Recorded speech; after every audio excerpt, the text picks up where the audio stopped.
ចំពុកទី1ជាប់គុកនៅលើភពអាលីនពេញមួយប្រវត្តិសាស្ត្រអ្នកកាន់តំណែងមុនរាប់មិនអស់ត្រូវបានចាប់ដាក់គុកប៉ុន្តែ CFA គឺជាមនុស្សដំបូងគេដែលជាប់គុកនៅលើភពក្រៅភពដោយមិនសង្ស័យពេញមួយប្រវត្តិសាស្ត្រអ្នកដែលត្រូវបានជាប់គុកសុទ្ធតែសង្ឃឹមថាទ្វារគុកនឹងបើកភ្លាមប៉ុន្តែ CFA នៅតែរស់នៅក្នុងបន្ទប់នេះសូម្បីតែចាប់ផ្ដើមមានអារម្មណ៍ស្ទាក់ស្ទើរក្នុងការចាកចេញក៏ដោយវាច្បាស់ណាស់ម៉ោង6ម៉ោងផែនដី CFA ត្រូវបានគេដេកលើគ្រែតូចចង្អៀតរបស់គាត់ដោយគ្រប់ពីក្បាលដល់ចុងជើងដោយភួយពណ៌បៃតងរបស់កងទ័ពហើយបានដេកលុកធីកធីកធីកសំឡេងចោះមិនសប្បាយចិត្តនៃនាឡិកា Digital តម្លៃថោកនៅលើតុក្បែរគ្រែបានដាស់ CFA ពីការងុយគេងរបស់គាត់ចុចប៊ូតុងបិទលើនាឡិកាហើយងុយដេកលើគ្រែគាត់រាប់ដល់3ក្នុងចិត្តស្រាប់តែបើកភ្នែកឡើងប៉ុន្មានវិនាទីក្រោយមក CFA បានបញ្ជាក់ថាគាត់នៅតែនៅក្នុងបន្ទប់នៅឡើយដោយញឹមពេញចិត្តបន្ទប់នេះមានផាសុកភាពជាងផ្ទះរបស់ CFA ទៅទៀតតិចជាង10ម៉ែត្រការ៉េវាត្រូវបានបំពាក់យ៉ាងពេញលេញជាមួយគ្រប់បរិក្ខារទាំងអស់វាតែងតែមានភាពកក់ក្ដៅនាទីរដូវក្ដៅរដូវស្លឹកឈើជ្រុះឬរដូវរងាហើយថែមទាំងមានការឈូកឯកជនទៀតផងដំបូង CFA បានងូតទឹកក្ដៅយ៉ាងស្អាតក្នុងបន្ទប់ទឹកបន្ទាប់មកដោះខោអាវរបស់គាត់ចេញពីម៉ាស៊ីនបោកគក់ឆ្លាតវៃគាត់មិនអាចបង្ហាញពីសេចក្តីស្រឡាញ់របស់គាត់ចំពោះម៉ាស៊ីនបោកគក់លំដាប់ខ្ពស់នេះទេសម្លៀកបំពាក់ខ្វក់បានស្អាតត្រឹមតែ5នាទីប៉ុណ្ណោះដោយត្រូវបានកាត់ដែកយ៉ាងល្អិតល្អន់និងស្រស់ស្អាតដូចពន្លឺថ្ង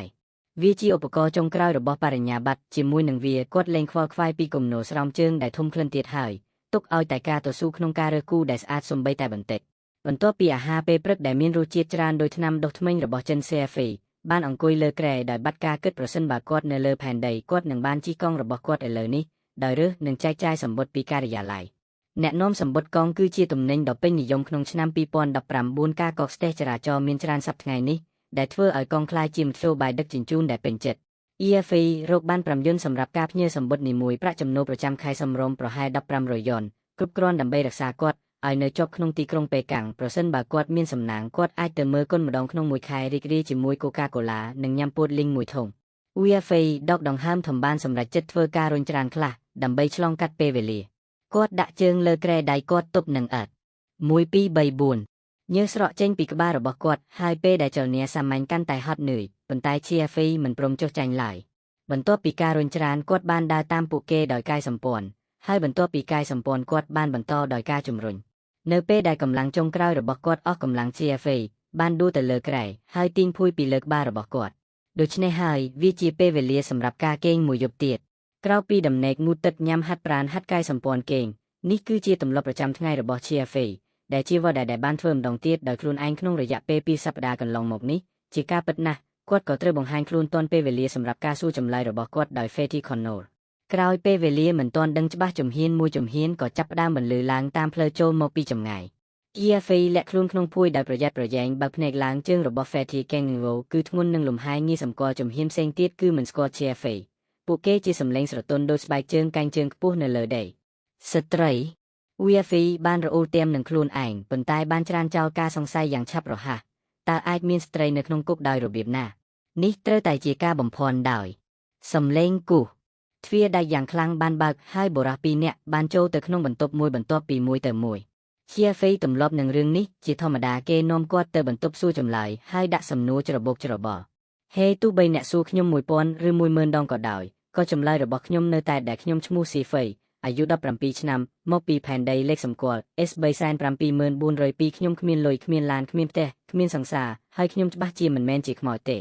លើកភួយឡើង CFA ក្រោកឡើងពីគ្រែជូតភ្នែកក្រហមមិនអីទេខ្ញុំនឹងទៅជាមួយអ្នកឥឡូវនេះអ្នកកំពុងរំលោភសិទ្ធិមនុស្សអ្នកដឹងទេផែនដីអាចជាអរិយថ្មកម្រិតទាបប៉ុន្តែយើងនៅតែជាមនុស្សការត្រដុសភ្នែករបស់ CFA ភ្លាមនោះបានឈប់ខណៈដែលក្រៅពីបុរសធាត់ Connor មានស្ត្រីចម្លែកម្នាក់បានបង្ហាញខ្លួននៅចំពោះមុខគាត់នាងមានកម្ពស់ប្រហែល 1.75 ម៉ែត្រជាមួយនឹងរូបរាងកោងនិងសក់ពណ៌ក្រហមដ៏ស្រស់ស្អាតធ្លាក់ពីលើស្មារបស់នាងបើគិតពីអាយុនាងច្បាស់ជាមានអាយុ20ហើយនាងមិនបានតុបតែងខ្លួនឡើយដោយបង្ហាញពីភាពតាក់ទាញរបស់មនុស្សស្រីដែលពេញវ័យនាងស្លៀកឈុតអាជីវកម្មពណ៌ខៀវជាមួយនឹងផ្លាកសញ្ញាមូលប្រាក់នៅលើទ្រូងរបស់នាងផ្កាយ3នៅលើវាភ្លឺចាំងនៅក្រោមពន្លឺសម្រស់សក់ក្រហមសម្លឹងមើល CFA យ៉ាងយូរដែលធ្វើឲ្យ EFA មានអារម្មណ៍ភ័យខ្លាចបន្តិចរំពេចនោះនាងខ្ទប់មាត់ហើយសើច CFA បានកត់សម្គាល់ឃើញថាមានស្នាមជ្រីវជ្រួញនៅផ្នែកខាងឆ្វេងនៃថ្ពាល់របស់នាងនៅពេលនាងសើចនេះជាខ្មោចដែលឯងចាប់បាន Ghost ដែលជាឃាតករអាថ៌កំបាំងបំផុតក្នុងសកលលោកក៏ជាមនុស្សសំណាងបំផុតផងដែរវាត្រូវបានគេនិយាយថាគាត់បានប្រព្រឹត្តតែមួយករណីប៉ុណ្ណោះក្នុងជីវិតរបស់គាត់ ប៉ុន្តែដោយសារតែរឿងនេះគាត់បានក្លាយជាក្រិតជនដែលចង់បានកម្ពុជាមួយចំនួននៅក្នុងសកលលោក Fatty Connell ងក់ក្បាលហើយនិយាយយ៉ាងតឹងរឹងថាខ្ញុំបានគិតហើយគិតមិនខ្ញុំមិនដឹងហើយខ្ញុំក៏មិនចង់ដឹងដែរសម្រស់សក់ក្រហមបានស្ដីបន្ទោសកុមារថាប្រសិទ្ធភាពនៃប៉ូលីសសម្ងាត់របស់អ្នកពិតជាអស្ចារ្យណាស់អ្នកពិតជាចាប់បានបុរសសម័យដើមដែលមិនទាន់បានបើកខួរក្បាលទី7ដើម្បីធ្វើពុតជាខ្មោចតើអ្នកអាចធ្វើវិជ្ជាជីវៈជាងនេះបានទេបើអ្នកចង់ក្លែងបន្លំចាប់ម្នាក់សំរុំ Fatty Connell ចាប់ដើមបែកញើសគាត់បានយកកន្សែងដៃចេញហើយជូតញើសចេញពីថ្ងាសរបស់គាត់យើងបានដើរល្បាតផែនដីដោយចៃដន្យហើយបានរកឃើញថាគាត់កំពុងកាន់ដុំថ្មដែលដូចគ្នានឹង Ghost បន្ទាប់មកគាត់បានយកចិញ្ចៀនពណ៌ក្រហមមួយចេញពីហោប៉ៅហុចឲ្យនារីសក់ពណ៌ក្រហមរូបរាងរបស់កងនេះដូចជាដំណក់ឈាមក្រហមភ្លឺហៀបនិងស្រក់ហើយមានស្លាកសញ្ញាពណ៌លឿងនៅលើនោះពាក្យធំពីរស្តុតាងនៅលើស្លាកគឺអស្ចារ្យណាស់សម្រស់សក់ពណ៌ក្រហមបានក្រឡេកមើលវាមួយផ្លែតបន្ទាប់មកចាប់ដៃនាងហើយបោះខ្សែចងទៅខាង CFA វិញ CFA ចាប់បានដោយគិតថាបងប្រុសពេលនេះអ្នកបានធ្វើឲ្យខ្ញុំជួបបញ្ហាច្រើនណាស់ខ្ញុំគិតថាខ្ញុំបានរកឃើញកំណប់មួយនៅពេលខ្ញុំរកអ្នកឃើញប៉ុន្តែឥឡូវនេះអ្នកបានធ្វើឲ្យខ្ញុំជាប់គុកកន្លះខែដោយគ្មានហេតុផលហើយនៅក្នុងដៃរបស់មនុស្សក្រៅភពដោយមិនបានគិតជាលើកទី2 CFA បានហែកស្លាកចេញហើយយកខ្សែចងមកវិញជុំវិញរបស់គាត់ប៉ោលបែបនេះមានសម្រាប់កាប់កាយ50នៅលើទីផ្សារសេរីអ្នកទាំងអស់គ្នាពាក់វាជាខ្មោចមែនទេសម្រស់សក់ក្រហមនិយាយដោយមើលងាយក្រៅពីនេះរឿងព្រេងរបស់ខ្មោចដែលពាក់ចិញ្ចៀនមករៀងដូចដំណក់ឈាមគ្រាន់តែជារឿងព្រេងនិទានតែប៉ុណ្ណោះតាមពិតទៅគ្មាននរណាម្នាក់ដឹងថាពួកគេមើលទៅដូចអ្វីនោះទេប៉ុន្តែគាត់គ្រាន់តែជាមនុស្សសម័យដើមតើគាត់អាចមាន pendant moles ដោយរបៀបណាវាមិនគួរឲ្យសង្ស័យខ្លាំងទេ Connell បានបន្តប្រកែកសម្រស់សក់ក្រហមកាន់តែខឹងនាងបាននិយាយយ៉ាងត្រជាក់ថាតើមានអ្វីខុសជាមួយបុរសសម័យដើមដែលមាន pendant moles តើអ្នកបានស៊ើបអង្កេតភពរបស់ពួកគេទេប្រហែលជាភពរបស់ពួកគេថែមទាំងបង្កើត moles កេងនូស្ងៀមគាត់បានបន្តជូតញើសចេញពីមុខជាមួយនឹងកន្សែងដៃសរសៃប្រសាទរបស់គាត់ញាប់ញ័រហាក់ដូចជាសម្រស់សក់ក្រហមអាចលេបគាត់គ្រប់ពេល CFA ងក់ក្បាលតិចហើយនិយាយយ៉ាងម៉ឺងម៉ាត់ថាសុំទោសស្ត្រីដ៏ស្រស់ស្អាតខ្ញុំត្រូវតែរំខានអ្នកខ្ញុំឈ្មោះ CFA ហើយខ្ញុំមកពីផែនដីមិនមែនជាបុរសសម័យដើមទេសម្រស់សក់ក្រហមងាកមកមើល CFA ទាំងភ្ញាក់ផ្អើលសម្រស់នោះជាឈ្មោះដ៏ស្រស់ស្អាតខ្ញុំចូលចិត្តវាប៉ុន្តែសម្រាប់ខ្ញុំអ្នកនៅតែជាមនុស្សបុរាណនោះជាការពិតដែលមិនអាចផ្លាស់ប្ដូរបានការសម្លឹងរបស់នាងគឺដូចជាមនុស្សកំពុងសង្កេតមើលសត្វស្វាធ្វើឲ្យ CFA មានអារម្មណ៍មិនស្រួលសម្រស់ CFA ញឹមយ៉ាងភ្លឺខ្ញុំពិតជាមនុស្សមិនមែនជាមនុស្សសម័យដើមដែលបរបាញ់ដោយឧបករណ៍ធ្ងន់នោះទេសម្រស់សក់ក្រហមសើចតើអ្នកគិតថាការបរបាញ់ដោយគ្មានឧបករណ៍ធ្ងន់ធ្វើឲ្យអ្នកមិនសូវជាបុរសសម័យដើមពេលនាងនិយាយនាងបានទាញមីក្រូកុំព្យូទ័រទំហំប្រអប់បារីពីហោប៉ៅរបស់នាងហើយចុចប៊ូតុងមួយ Swiss ភ្លាមនោះអេក្រង់មួយបានបើកហើយសម្រស់សក់ក្រហមបានវិពាកផែនដីទៅលើវាយ៉ាងរហ័សផែនដីដែលត្រូវបានរកឃើញដោយអ្នករុករកលោហធាតុ Medoford កាលពី3ឆ្នាំមុនមានកម្រិតអរិយធម៌នៅកន្លែងណាមួយរវាងភពបុរាណនិងអរិយធម៌កម្រិតទី1ប្រជាជនចំនួន 7,000 លាននាក់របស់វាត្រូវបានបែងចែកគួរឲ្យភ្ញាក់ផ្អើលជា224ប្រទេស Probability នៃ Earthling បើកតំបន់ខួរក្បាលទី7របស់ពួកគេគឺ1ក្នុង1លានសម្ព័ន្ធ Penhuman បានចាត់ថ្នាក់ផែនដីជាអរិយធម៌ថ្នាក់ 0.5 សម្រស់សក់ពណ៌ក្រហមអានព័ត៌មានអំពីផែនដីពីអេក្រង់សម្ដីរបស់នាងចំអកដោយមិនញើសជាអកុសលផែនដីគ្រាន់តែជាអរិយធម៌ថ្នាក់ 0.5 ប៉ុណ្ណោះដូច្នេះចំពោះអរិយធម៌លោហធាតុជាច្រើនអ្នកគ្រាន់តែជាមនុស្សជំនាន់ដើមដែលទើបតែរៀនមើលផ្កាយ Connell ឈរក្បែរនោះសើចជាមួយពូស្រាបៀដ៏ធំរបស់គាត់ញ័រសម្រស់សក់ក្រហមក្រឡេកមើល Connell យ៉ាងត្រជាក់មិនហ៊ានសាយបើខ្ញុំសួរអ្នកប៉ូលីសសម្ងាត់ Aquamarine អាក្រក់ជាងមនុស្សសម័យដើមទៅទៀតអ្នកគ្មានអ្វីក្រៅពីមនុស្សល្ងងទេសំណើចរបស់ Connell មានភាពឆ្កមឆ្គងហើយគាត់ក៏កោសក្បាលខ្លាញ់របស់គាត់ដោយខកចិត្តមិនហ៊ានជំទាស់ UFA មិនចេះនិយាយជាលើកដំបូងក្នុងជីវិតរបស់គាត់បានរកឃើញការបញ្ជាក់អត្តសញ្ញាណមនុស្សរបស់គាត់ពិបាកខ្លាំងណាស់ទី1ផែនដីបានបង្កើតរដ្ឋាភិបាលសហព័ន្ធផែនដីរួចហើយដោយអនុលោមតាមតម្រូវការនៃសម្ព័ន្ធភាព Penhuman សកលទី2 Probability នៃការបើកខួរក្បាលរបស់យើងឥឡូវនេះឈានដល់1លានហើយទី3 CFA ផ្អាកមួយផ្លែតរួចដកដង្ហើមធំបំភ្លេចវាទៅតើមានរឿងអ្វីមកឆ្លោះជាមួយអ្នកអំពីរឿងនេះតើវាពាក់ព័ន្ធអ្វីជាមួយខ្ញុំថាតើផែនដីជាភពស៊ីវិល័យសម្រស់សក់ក្រហមញឹមយ៉ាងលេងតើអ្នកអាចនិយាយថាវាមិនសំខាន់បានដោយរបៀបណាបន្ទាប់ពីទាំងអស់ផែនដីគឺជាភពកំណើតរបស់អ្នកទោះបីជាមានលក្ខណៈដើមនិងថយក្រោយបន្តិចក៏ដោយ UFA ក្រោកឈរឡើងហើយលាតសន្ធឹងទោះបីជាផែនដីជាអរិយធម៌កម្រិតខ្ពស់ក៏ដោយរដ្ឋាភិបាលនឹងមិនផ្ដល់លុយឲ្យខ្ញុំទេខ្ញុំនៅតែត្រូវធ្វើការជារៀងរាល់ថ្ងៃហើយបងពុននឹងជួលឲ្យទាន់ពេលវេលាគាត់បានពិនិត្យដោយប្រុងប្រយ័ត្ននៅផ្លាកសញ្ញានៅលើដើមទ្រូងរបស់នារីសក់ក្រហមហាចៅក្រុមអ្នកជីចៅក្រុមគ្មានឆ្ងល់ទេ Fatty កេងខ្លាចអ្នកខ្លាំងណាស់ นูสำลังมือ CFA យ៉ាងសាហាវប៉ុន្តែមិនបានតបទៅអ្វីឡើយ CFA និយាយត្រូវគាត់គ្រាន់តែជាមេប៉ូលីសនៃភពអរិយធម៌កម្រិតទី1គឺមិនប្រសើរជាងស្រមោចនៅចំពោះមុខចៅក្រមនោះទេអ្វីដែលពិសេសជាងនេះទៅទៀតនារីស្រស់ស្អាតរូបនេះជាចៅក្រមកាយបីប្រាក់ហាហាអ្នកជាមនុស្សសម័យដើមស្គាល់ចៅក្រមទេសម្រស់សក់ក្រហមនិយាយទាំងមិនពេញចិត្តកាលពីឆ្នាំមុនសហភាព Arbiter បានបង្កើតសាខាមួយនៅលើផែនដីខ្ញុំបានឮថា Arbiter គឺជាវិជ្ជាជីវៈដ៏ថ្លៃថ្នូរបំផុតមួយនៅក្នុងសកលលោកខ្ញុំមិនដឹងថាវាថ្លៃថ្នូរប៉ុណ្ណានោះទេប៉ុន្តែនិយាយឲ្យខ្លីទៅ Arbiter ទាំងអស់គឺជាអ្នកមានខ្លាំងណាស់ Connor បាននិយាយដោយមើលងាយថាពួកគេពិតជាមនុស្សបបកាលមកពីភពផែនដីដែលគ្មានអរិយធម៌តើ Arbiter មានភាពថ្លៃថ្នូរប៉ុណ្ណាភ្លាមនោះគាត់បានដឹងថានេះជាឱកាសដ៏ល្អមួយដើម្បីលើកសរសើរ Arbiter ដ៏ស្រស់ស្អាតអាញាកណ្ដាលនិង Israel ត្រូវបានគេស្គាល់ថាជាវិជ្ជាជីវៈកម្ពុជាទាំងពីរពួកគេមានអធិភាពក្នុងការប្រើប្រាស់មធ្យោបាយសាធារណៈភាគច្រើននិងការចូលទៅកាន់ភពជាច្រើនដោយមិនបើកជាសាធារណៈពួកគេក៏រីករាយនឹងប្រាក់កម្ចីគ្មានការប្រាក់ចំនួន1លានកាប់កាយដោយមិនទាមទារវត្ថុបញ្ចាំនៅពេលដែលបានកំណត់ថាជាអក្រិតជនដោយសហភាពអាញាកណ្ដាលមានសិទ្ធិប្រហារជីវិតអ្នកទោសដោយផ្ទាល់ដោយមិនមានការរឹតបន្តឹងដោយច្បាប់ណាមួយឡើយអាញាកណ្ដាលគ្រប់រូបមានសិទ្ធិចុងក្រោយក្នុងការប្រហារជីវិតតែម្ដងហើយទោះបីជាគាត់ប្រើអំណាចប្រហារជីវិតដើម្បីសម្លាប់ប្រធានាធិបតីក៏ដោយគាត់នឹងមិនត្រូវបានគេកាត់ទោសនោះទេសកម្មភាពណាមួយនៃការសម្លាប់អាញាកណ្ដាលនឹងត្រូវបានចាត់ទុកថាជាការប្រកាសសង្គ្រាមលើសហភាពអាញាកណ្ដាលទាំងមូលអក្រិតជននឹងត្រូវបានដាក់ក្នុងបញ្ជីខ្មៅដ៏អស្ចារ្យដោយសហភាពអាញាកណ្ដាលហើយនឹងត្រូវបានតាមប្រមាញ់ជាអចិន្ត្រៃយ៍ UFA ត្រូវបានតាក់ទាញដោយឯកសិទ្ធិដ៏អស្ចារ្យជាច្រើនរបស់អាញាកណ្ដាលហើយភ្នែករបស់គាត់ភ្លឺឡើងខ្ញុំយល់ហើយអាញាកណ្ដាលគឺជាអ្នកមានដែលមិនជាប់នឹងច្បាប់តើខ្ញុំអាចក្លាយជាអាញាកណ្ដាលដោយរបៀបណាអ្នកជាបុរសសម័យដើមដែលមិនទាន់បានបើកតំបន់ខួរក្បាលទី7របស់គាត់តាមពិតចង់ក្លាយជាចៅក្រមមែនទេនេះជារឿងកំប្លែងដ៏ធំបំផុតដែលខ្ញុំធ្លាប់ពេលសម្រស់សក់ពណ៌ក្រហមនិយាយដោយការក្រអឺតក្រទុំខ្ញុំមានរឿងផ្សេងទៀតដែលត្រូវធ្វើប្អូនប្រុសលាហើយជាមួយនោះសម្រស់សក់ពណ៌ក្រហមបែរទៅឆ្វេងបុរសធាត់កេងងោរត់មកភ្លាមហើយបើកទ្វារដែកឲ្យនាងដោយសុភាពសម្រស់សក់ក្រហមស្រាប់តែឈប់នៅមាត់ទ្វារទេអ្នកគឺជាមនុស្សបុរាណយើងប្រហែលជាមិនជួបគ្នាទៀតទេ EFA ប្រងើយកន្តើយនឹងពាក្យដ៏ក្រអឺតក្រទុំរបស់នាងចិត្តរបស់គាត់កំពុងប្រណាំងរងចាំ CFA ដោយបានតាំងចិត្តហើយក៏ប្រញាប់ទៅមាត់ទ្វារសួរដោយស្ងប់ស្ងាត់ថាខ្ញុំចង់ដឹងថាអ្នកមានគម្រោងធ្វើអ្វីជាមួយខ្ញុំសម្រស់សក់ពណ៌ក្រហមក្រឡេកទៅកាន់កេងងោដោយប្រងើយកន្តើយពិតណាស់យើងកំពុងបញ្ជូនអ្នកមកវិញតើអ្នករំពឹងថាពួកយើងនឹងគ្រប់គ្រងអ្នកជារៀងរហូតទេ Kengro និយាយទាំងខឹងមាត់របស់ CFA កោងឡើងហើយគាត់លើកដៃយឺតខ្ញុំត្រូវបានអ្នកចាប់នៅទីនេះដោយស្លួតត្រង់ដោយសារតែកំហុសរបស់អ្នកបានពន្យាពេលខ្ញុំអស់រយៈពេល15ថ្ងៃ8ម៉ោងនៃពេលវេលាដ៏មានតម្លៃរបស់ខ្ញុំអ្នកត្រូវតែផ្ដល់សំណងដល់ខ្ញុំសម្រាប់ការខាតបង់ផ្នែកហិរញ្ញវត្ថុនិងការខូចខាតផ្លូវចិត្តសំណងអ្នកមុខខណូលិចកុំភ្លេចកូនយើងបានដំឡើងបន្ទះឈីបបកប្រែនៅក្នុងអ្នកបើមិនដូច្នេះទេអ្នកនឹងមិនយល់ភាសារបស់យើងឬអានការសរសេររបស់យើងទេតើអ្នកដឹងទេថាបន្ទះឈីបបកប្រែមានតម្លៃប៉ុន្មានទោះបីជាអ្នកជាមនុស្សមកពីអរិយធម៌កម្រិត 0.5 ធ្វើការ100ឆ្នាំដោយគ្មានអាហារឬទឹកក៏ដោយអ្នកមិនអាចទិញវាបានទេ Kiafi ស្រាប់តែដឹងអ្វីម្យ៉ាងហើយបានប៉ះករបស់គាត់ស្លាកស្នាមក្រហមស្រាលបានរត់ចុះមកខាងក្រោយករបស់គាត់ជាសញ្ញានៃបន្ទះឈីប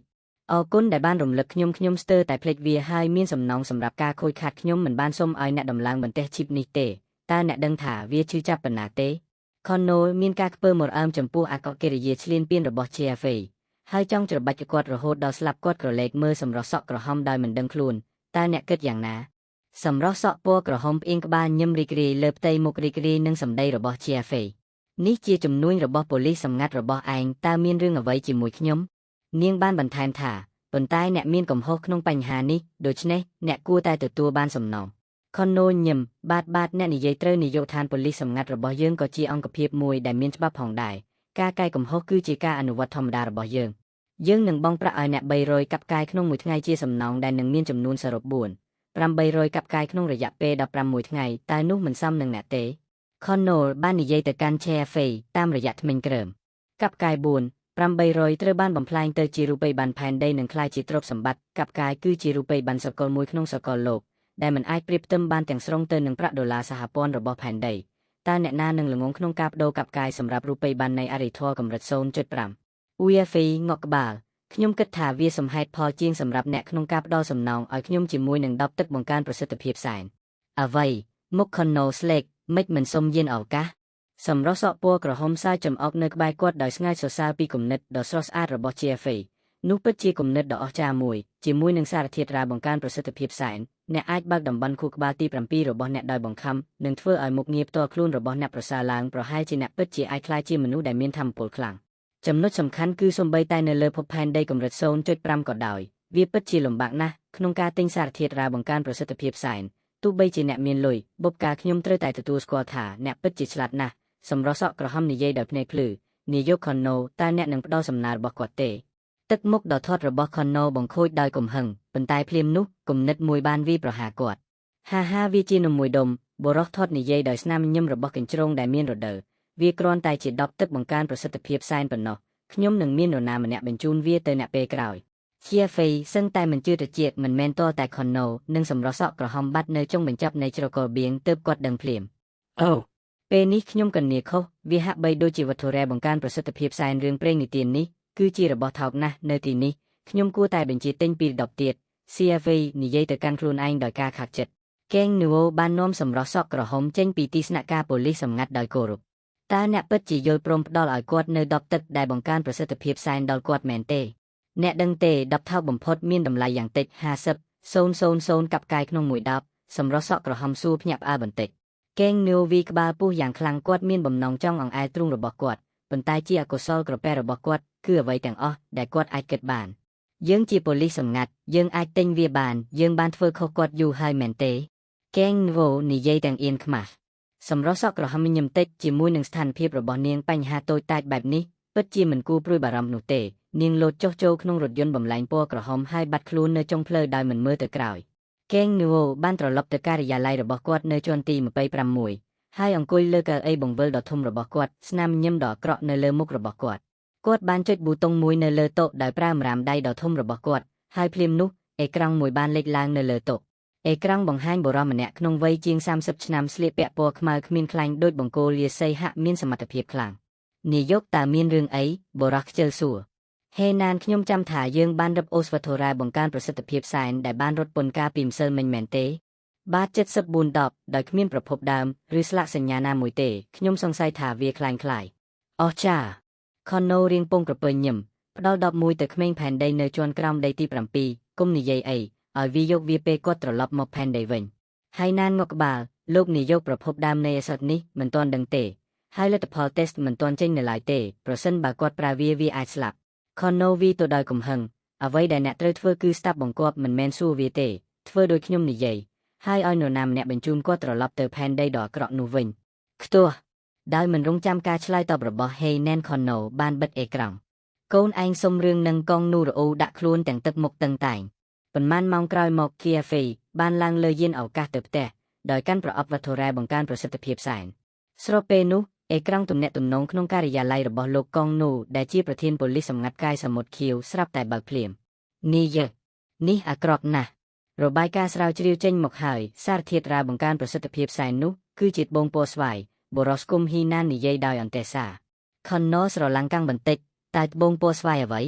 នៅក្នុងវាំងនន់ពន្លឺ Henan បានជូតបាតដៃរបស់គាត់ដោយអន្ទះសារថា Director Pupilade is Super Gene Optimization Liquid ដែលបង្កើតឡើងដោយ Harris ដែលជាអ្នកវិទ្យាសាស្ត្រកម្ពុជាកាលពី13ឆ្នាំមុនវាត្រូវបានគេនិយាយថាគាត់បានចំណាយពេល60ឆ្នាំនៃកិច្ចខិតខំប្រឹងប្រែងដើម្បីសិក្សាវត្ថុរ៉ែបង្កើនប្រសិទ្ធភាពសែននេះប៉ុន្តែនៅក្នុងការសាកល្បងព្យាបាលមនុស្ស179នាក់ដែលបានចូលរួមក្នុងការពិសោធន៍សារធាតុពណ៌ស្វាយរបស់ Harris ក៏បានស្លាប់ផងដែរដោយសារខ្លាចអ ுக ្រិតកម្មនេះមិនមែនជាសារធាតុចម្រាញ់សែនទេវាគ្រាន់តែជាថ្នាំពុលដ៏សាហាវបំផុតខុននឿងក់ក្បាលដូចជាគាត់ដឹងភ្លាមថាខ្ញុំចាំថាសារធាតុរ៉ាបង្កើនប្រសិទ្ធភាពសែននេះត្រូវបានចុះបញ្ជីជាថ្នាំហាមឃាត់កម្រិតលោហធាតុមិនបានវានៅតែចរាចរនៅលើទីផ្សារបញ្ជូនអ្នករត់ពន្ធទាំងនោះទៅការិយាល័យសន្តិសុខភពផែនដីពួកគេបានស្លាប់នៅពេលនេះបាទដូចអ្នកនិយាយហេណានហាក់ដូចជាស្ទាក់ស្ទើរក្នុងការនិយាយចុះក្មេងប្រុសនោះទឹកមុខខុនណឺគឺធ្ងន់ធ្ងរក្មេងស្អីហេតុអ្វីខ្ញុំមិនដឹងចំពុកទី2សារធាតុរ៉ាបង្កើនប្រសិទ្ធភាពសែននៅយប់ថ្ងៃទី12ខែមេសាឆ្នាំ2019យានអវកាសមួយបានបង្ហាញខ្លួនយ៉ាងស្ងៀមស្ងាត់នៅឯការដ្ឋានសំណង់ដែលគេបោះបង់ចោលមួយនៅជាក្រុងភាគខាងត្បូងនៃទីក្រុងប៉េកាំងប៉ុន្មាននាទីក្រោយមកវាបានបាត់ទៅយ៉ាងស្ងៀមស្ងាត់នៅលើមេពេលយប់ហាក់ដូចជាវាមិនដែលលេចឡើងការធ្វើដំណើររបស់កាយ Interstellar គឺលឿនជាងការគិតរបស់មនុស្សហើយបច្ចេកវិទ្យា Jump Drive បាននាំមកនូវចម្ងាយរវាងភពនានាយ៉ាងជិតស្និទ្ធចម្ងាយពីផ្កាយសមុទ្រខៀវមកផែនដីគឺជិត200,000ឆ្នាំពន្លឺ ហើយយានអវកាសនេះបានលោតតែ4ប៉ុណ្ណោះដើម្បីទៅដល់ផែនដីត្រឹមតែប៉ុន្មានម៉ោងប៉ុណ្ណោះ CFA មិនទាន់បានបញ្ចប់ដំណើរផ្សងព្រេងក្នុងលំហរបស់គាត់ទេនៅពេលដែលគាត់ត្រូវបានគេបណ្ដេញចេញយ៉ាងឃោរឃៅបន្ទាប់ពីដឹងពីទិសដៅហើយ CFA បានបោះជំហានយ៉ាងយូរហើយប៉ះក្រដាស់ប្រាក់ស្តាងក្នុងហោប៉ៅរបស់គាត់ដឹងដោយមិនរាប់បញ្ចូលសរុបចំនួន73យន្តដែលជាទ្រព្យសម្បត្តិចុងក្រោយរបស់គាត់ដែលនៅសល់ងាកមកជ្រុង CFA សំណាងបានជិះតាក់ស៊ីហើយ20នាទីក្រោយមក CFA បានត្រឡប់មកផ្ទះវិញតាំងពីបុរាណកាលមកទីក្រុងប៉េកាំងមានសុភាសិតមួយថ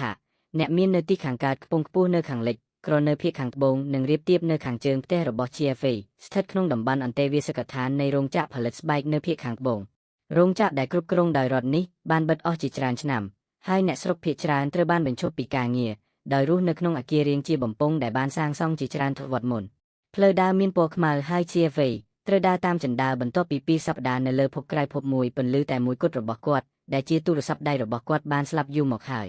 EFA បានឡើងលើជណ្ដើរដោយឈរជើងរបស់គាត់យ៉ាងខ្ជាប់ខ្ជួនដោយសារតែសាលធំពោពេញដោយដុំធ្យូងថ្មកង់10ស្រាបៀរនិងឧបសគ្គដែលមិននឹកស្មានដល់ផ្សេងទៀតនេះគឺជាជីវិតទោះបីជាវាជាយុគសម័យថ្មីក៏ដោយប៉ុន្តែផែនទីសប្តាហ៍ថ្ងៃនេះគឺដូចគ្នាទៅនឹងអតីតកាលដែរជាពិសេសនៅតំបន់អនាធិបតេយ្យ GFA រស់នៅដែលមើលដំបូងមានអារម្មណ៍ថាដូចជាការវិលត្រឡប់ទៅកាន់សតវត្សចុងក្រោយផ្ទះរបស់ CFA ស្ថិតនៅជាន់ខាងលើបន្ទប់គេងមួយបន្ទប់ទទួលភ្ញៀវមួយផ្ទៃដីមិនលើសពី40ម៉ែត្រការ៉េបន្ទប់នោះមានតែគ្រឿងសង្ហារឹមបែបបុរាណសាមញ្ញមួយចំនួនប៉ុណ្ណោះដែលជារបស់ដែលម្ចាស់ផ្ទះមិនបានទុកចោលវត្ថុតែមួយគត់ដែលជាកម្មសិទ្ធិរបស់ GFA ក្រៅពីសម្លៀកបំពាក់របស់គាត់គឺកុំព្យូទ័រចាស់នៅក្នុងបន្ទប់គេងរបស់គាត់និងកង់ភ្លើយ៉ាសរបស់គាត់បិទទ្វារដោយថ្នាំ GFA បានចូលទៅក្នុងបន្ទប់គេងអង្គុយនៅតុហើយបើកកុំព្យូទ័ររបស់គាត់កុំព្យូទ័រចាស់ចាប់ផ្ដើមយឺត CFA ទាញប្រអប់ដែករៀងចតុកោណពីហោប៉ៅរបស់គាត់ហើយបើកវាដោយប្រុងប្រយ័ត្នដបទឹកពណ៌ស្វាយដាក់យ៉ាងស្ងៀមស្ងាត់នៅខាងក្នុងពន្លឺពណ៌ភ្លឺចែងចាំងនៅក្រោមពន្លឺដែលជាក្លិនដ៏អាត់កំបាំងដបតូចស្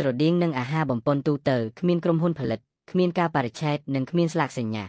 EFA ចាប់ដបដោយម្រាមដៃរបស់គាត់ថ្នាំបេះដូងរបស់គាត់ពោពេញដោយក្តីរំភើបនិងការរំពឹងទុកជារៀងរាល់ឆ្នាំសម្ព័ន្ធ Penhamen Alliance បរិច្ចាគសារធាតុរ៉ាបង្កើនប្រសិទ្ធភាពសែន100ដូសដល់សហព័ន្ធផែនដីដើម្បីជួយពួកវរជននៃភពផែនដីដោះសោតំបន់ខួរក្បាលទី7របស់ពួកគេមនុស្ស 7,000 លានអ្នកចែករំលែកសារធាតុរ៉ា100ការប្រកួតប្រជែងគឺសាហាវមិនអាចនឹកស្មានដល់សូម្បីតែមនុស្សសាមញ្ញដូច CFA ក៏មិនអាចស្រមៃឃើញដែរ UFA ធ្លាប់បានឃើញនៅលើព័ត៌មានដែលប្រធានសហព័ន្ធបង្ហាញប្រអប់នៃសារធាតុបង្កើនប្រសិទ្ធភាពសែនដល់ឥស្សរជនឆ្នាំបំផុតរបស់មនុស្សជាតិ100នាក់នៅចំពោះមុខប្រព័ន្ធផ្សព្វផ្សាយពិភពលោកអ្នកទទួលបានស្រក់ទឹកភ្នែកហើយអ្នកខ្លះក៏ដួលសន្លប់ដោយអំណរអ្នកដែលមិនមានឱកាសទទួលបានដំណោះស្រាយបង្កើនប្រសិទ្ធភាពអាចគ្រាន់តែសម្លឹងមើលដបតូចដែលស្រក់ទឹកមាត់បេះដូងរបស់ពួកគេពោពេញទៅដោយការច្រណែននិងច្រណែន EFA បានចងចាំថាដំណោះស្រាយបង្កើនប្រសិទ្ធភាពសែននេះហាក់ដូចជាពណ៌បៃតងខណៈដែលដបរបស់គាត់មានពណ៌ស្វាយអាត់កំបាំងដោយដែលគាត់កំពុងគិតកុំព្យូទ័ររបស់គាត់បានបញ្ចប់ការចាប់ផ្ដើម CFA ទប់ទល់នឹងការជំរុញឲ្យយកវាភ្លាមបិទប្រអប់ហើយដាក់ក្នុងថតដោយថ្នមចាប់តាំងពីមនុស្សភពក្រៅបានមកដល់ផែនដីនៅថ្ងៃទី1ខែមេសាឆ្នាំ2016ការពិភាក្សាអំពីអរិយធម៌ក្រៅភពមិនដែលមានភាពក្តៅគុកទៀតទេពេញមួយយប់គេហទំព័ររាប់មិនអស់អំពីអរិយធម៌ជនបរទេសបានផុសឡើងដែលល្បីល្បាញបំផុតនោះគឺ Sing.com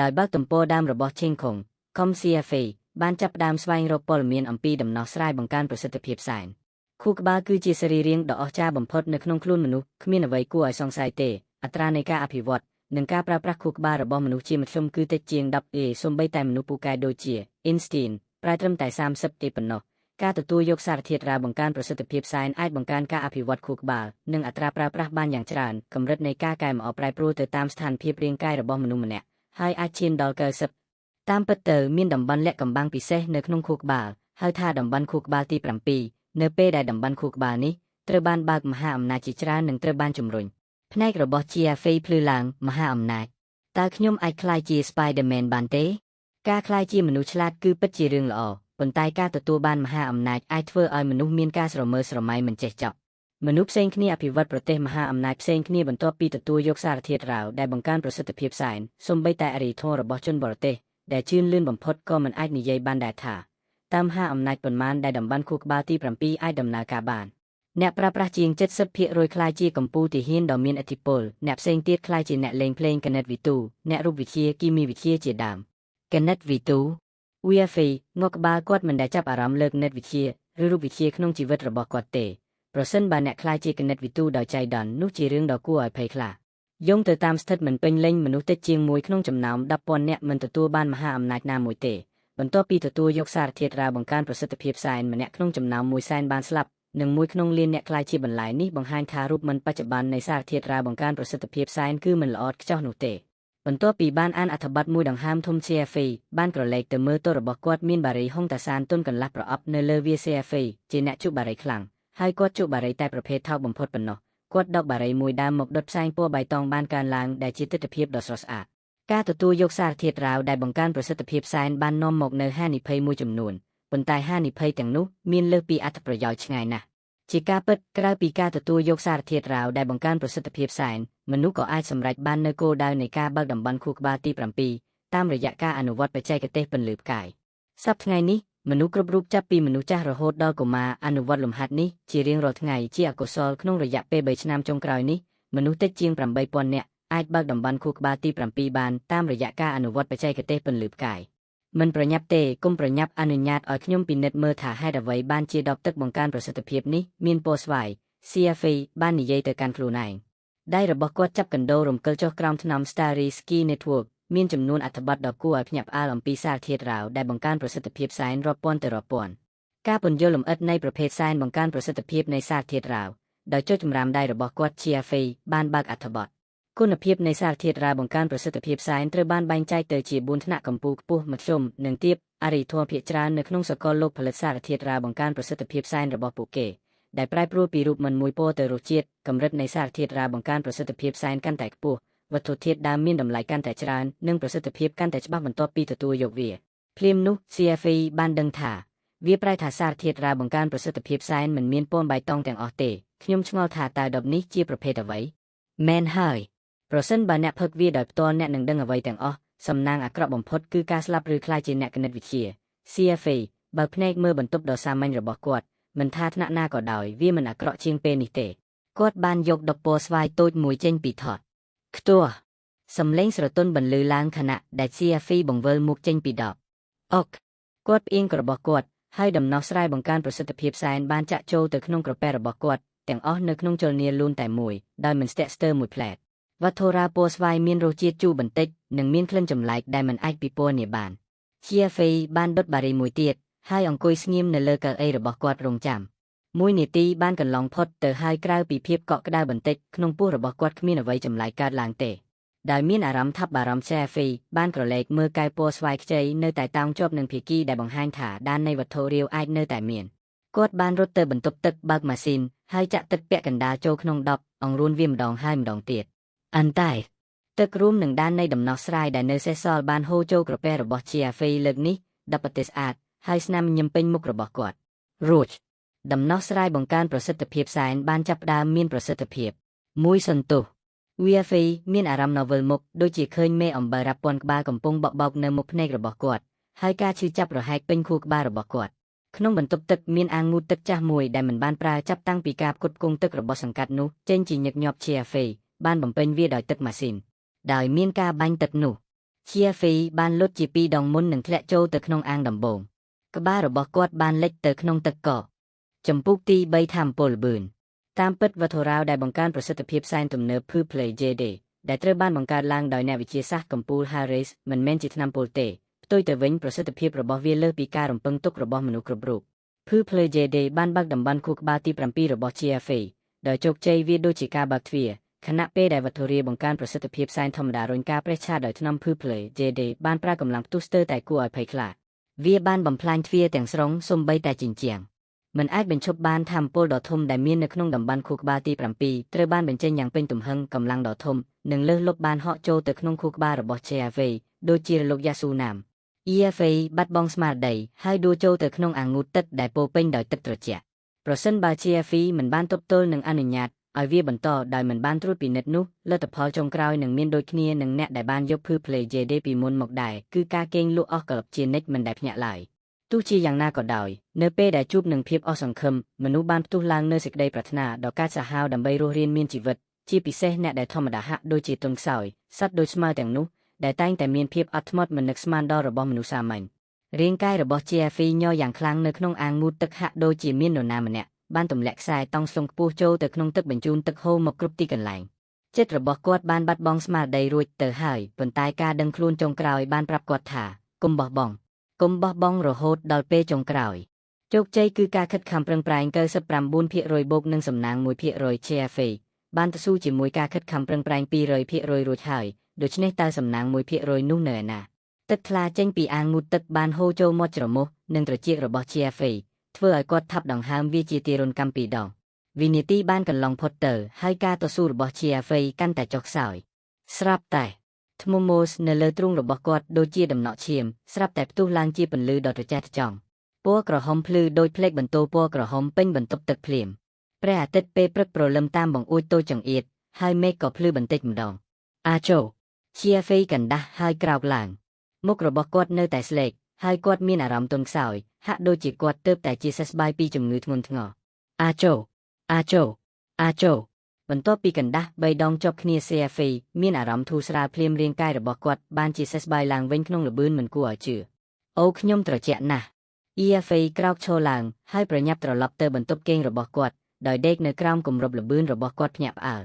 កន្លះម៉ោងក្រោយមករាងកាយរបស់គាត់ឡើងកម្ដៅបន្តិចម្ដងបន្ទាប់ពីផ្លាស់ប្ដូរសម្លៀកបំពាក់ស្អាត CFA បានដើរចូលទៅក្នុងបន្ទប់ទទួលភ្ញៀវគាត់មិនបាននឹកឃើញពីការដេកក្នុងបន្ទប់ទឹកនោះទេហើយគាត់ក៏ហត់ដែរគាត់គ្រាន់តែចាំថាបានយកសារធាតុរ៉ាវដែលបង្កើនសែនហើយឥឡូវនេះគាត់ចង់ស្វែងរកសមត្ថភាពអ្វីដែលគាត់ទទួលបានគាត់បានព្យាយាមលាតសន្ធឹងរាងកាយរបស់គាត់សារធាតុរ៉ាវដែលគាត់បានលេបកាលពីយប់មុនមិនមានផលប៉ះពាល់អ្វីឡើយ CFA មានអារម្មណ៍ល្អប្រសើរទាំងផ្លូវកាយនិងផ្លូវចិត្តហើយគាត់មានអារម្មណ៍ពោពេញដោយកម្លាំងព្យួរក្នុងបន្ទប់ទទួលភ្ញៀវគឺជាថង់សាច់ផ្ទាំងក្រណាត់ដែលពាក់នឹងធ្ងន់ EFA បង្រួមភ្នែករបស់គាត់ហើយដកដង្ហើមវែងវាយកណ្ដាប់ដៃស្តាំផ្ទុះថង់ខ្សាច់ធ្ងន់បានរំកិលបន្តិច EFA ស្ទើរតែមិនជឿភ្នែករបស់គាត់កណ្ដាប់ដៃនោះមានល្បឿនលឿនជាងមុនគួរឲ្យកត់សម្គាល់ដូចជាដៃគ្មានស្រមោលរឿងព្រេងនិទានមានលទ្ធភាពពីភ្នែករបស់ GFA ព្រើឬសារធាតុរ៉ាវដែលបង្កើនសែនបានជំរុញល្បឿនរបស់គាត់បន្ទប់ចង្អៀតពេកដែលធ្វើឲ្យវាមិនអាចធ្វើចលនាបាន GFA ចុះតាមជណ្ដើរទៅសួនក្រោយផ្ទះវាជាអគាររោងកុនដែលគេបោះបង់ចោលហើយក្លិនឈ្ងុយនៃដីនៅតែអាចធំក្លិនបានស្មើទោះជាមានបរិស្ថានក៏ដោយបានបង្ហាញនូវភាពរឹងមាំឥតឈប់ឈរដោយដុសពន្លកយ៉ាងប្រៃផ្សៃពីផ្លូវនិងដំបូលព្រឹកព្រលឹមហើយអ្នកនៅជុំវិញត្រូវបានបោះបង់ចោលសត្វឆ្មាពោះខ្ជិលដេកនៅលើដំបូលសាច់ CFA បានរត់ចុះពីលើផ្លូវដែលគ្របដណ្ដប់ដោយស្មៅខ្យល់បក់ចូលត្រចៀករបស់គាត់លឿនមែននេះត្រូវតែជាមហាអំណាចវាជាល្បឿន EFA មានការភ្ញាក់ផ្អើលយ៉ាងខ្លាំងសមត្ថភាពប្រយុទ្ធគឺជារឿងធម្មតាបំផុតដោយជាង 70% នៃអ្នកដែលបានបើកតំបន់ខួរក្បាលទី7របស់ពួកគេកាន់កាប់ពួកគេសមត្ថភាពប្រយុទ្ធត្រូវបានបែងចែកជា3ប្រភេទធំគឺល្បឿនកម្លាំងនិងសមត្ថភាពពិសេសក្នុងចំណោមនោះភាពខ្លាំងគឺជារឿងធម្មតាបំផុតដែលស្មើនឹងជាង 80% នៃមហាអំណាចទាំងអស់ល្បឿនទី2គឺប្រហែល 15% មនុស្សតិចជាង 5% ទទួលបានមហាអំណាចពិសេសនៅខាងមុខផ្លូវមានជញ្ជាំងទាបកម្ពស់ប្រហែល 1.78 ម៉ែត្រ CFA ដោយការរុញជើងឆ្វេងរបស់គាត់បានគប់វាទម្រង់លេងរបស់គាត់ល្អឥតខ្ចោះជាងការរារាំងទៅទៀតនេះគឺជាអ្វីដែលវាមានន័យថាដូចជាជើងហោះហើរ EFA បានប៉ាន់ប្រមាណថាការរត់100ម៉ែត្ររបស់គាត់ឥឡូវនេះគឺប្រហែល5វិនាទីសញ្ញាសម្គាល់10វិនាទីដែលម្ដងមិនអាចរំលងបានសម្រាប់មនុស្សសាមញ្ញត្រូវបានលើសមួយយប់ CFA បានប្រែក្លាយពីអ្នកនាំសម្បត្តិកង់ធម្មតាទៅជាបុគ្គលមហាអំណាចមួយចំនួននៅលើផែនដីភ្ញាក់ផ្អើល CFA មិនអាចជួយអ្វីបានឡើយប៉ុន្តែសរសើរពីធម៌ពលនៃតំបន់ខួរក្បាលទី7ការរត់ចម្ងាយ100ម៉ែត្ររយៈពេល5វិនាទីមិនមែនជាដែនកំណត់នោះទេនៅពេលអនាគតដ៏ខ្លី CFA នឹងមានល្បឿនលឿនជាងមុនល្បឿនមិននឹកស្មានដល់មនុស្សធម្មតាត្រឡប់មកផ្ទះវិញ CFA បានងូតទឹកត្រជាក់យ៉ាងលឿនហើយបដូរទៅជាសម្លៀកបំពាក់ថ្មីសម្លៀកបំពាក់ពីមុនរបស់គាត់បានសាមជោគដោយញើសជិះកង់ផ្លូវយ៉ាស់របស់គាត់ GFA បានធ្វើដំណើរត្រង់ទៅកាន់ Chicheng ដែលជាផ្ទះរបស់រដ្ឋបាលពលរដ្ឋថ្នាក់ឯរបស់សហព័ន្ធសាខាក្រុងប៉េកាំងនៃរដ្ឋបាលប្រជាពលរដ្ឋថ្នាក់ឯរបស់សហព័ន្ធផែនដីមានទីតាំងនៅក្នុងសង្កាត់ Chicheng ដ៏អ៊ូអរតំបន់នេះធ្លាប់ជាកន្លែងស្ថានទូតនៃប្រជាជាតិនានាប៉ុន្តែឥឡូវនេះជាផ្នែកមួយនៃសហព័ន្ធដែលប្រទេសទាំង224ទាំងតូចទាំងធំត្រូវបានគេលុបបំបាត់ហើយអត្ថភាពនៃស្ថានទូតបានរសាត់ទៅជាភាពមិនច្បាស់លាស់ពលរដ្ឋ Egles ដែលត្រូវបានគេស្គាល់ថាជាពលរដ្ឋរូបីគឺជាផលិតផលស្តង់ដារនៃយុគសម័យថ្មីចាប់តាំងពីមនុស្សជាតិបានរកឃើញតំបន់ខួរក្បាលទី7ប្រជាពលរដ្ឋសហព័ន្ធត្រូវបានចាត់ថ្នាក់តាមកម្រិត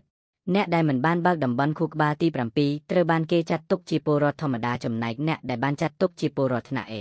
សហព័ន្ធផែនដីនៅតែស្ថិតក្នុងវ័យកុមារនៅឡើយហើយបុគ្គលដែលមានជំនឿរូបីទាំងអស់មានតម្លៃមិនអាចកាត់ថ្លៃបានរដ្ឋាភិបាលយោធានិងសាជីវកម្មភូជាតិធំកំពុងជ្រើសរើសយ៉ាងសកម្មនៅជំនឿរូបីដោយផ្ដល់ជូននៅកញ្ចប់សំណងដ៏សប្បុរស ការคล้ายជាពលរដ្ឋថ្នាក់ឯមិនត្រឹមតែផ្ដល់សិទ្ធិជាច្រើនប៉ុណ្ណោះទេថែមទាំងទទួលបានរង្វាន់ជាសាច់ប្រាក់ភ្លាមចំនួន$100,000សហព័ន្ធផងដែរនៅពេលដែលខ្ញុំទទួលបានលុយខ្ញុំនឹងរើចេញពីតំបន់អនាធិបតេយ្យហើយស្វែងរកការងារដែលគួរឲ្យគោរពខ្ញុំនឹងមិនត្រូវមើលមុខសោកនាដកម្មរបស់ប្រពន្ធវែងម្ដងទៀតទេ CFA គិតយ៉ាងសប្បាយរីករាយគាត់ជិះកង់ដូចដើរលេងតាមផ្លូវពីចម្ងាយគាត់អាចមើលឃើញអគារ12ជាន់និងនិមិត្តសញ្ញាមាសដ៏ធំរបស់វាយ៉ាដែលឆ្លាក់នៅលើដំបូលបានភ្លឺចែងចាំងដែលជាការរំលឹកជានិច្ចអំពីភាពប្លែករបស់វា EFA បានចតកង់ហើយដើរចូលទៅខាងក្នុងឈរនៅតុទទួលភ្ញៀវគឺជាស្ត្រីវ័យក្មេងម្នាក់ហាក់ដូចជាមានអាយុ20ឆ្នាំជំរាបសួរខ្ញុំមកទីនេះដើម្បីចុះឈ្មោះសម្រាប់សញ្ជាតិថ្នាក់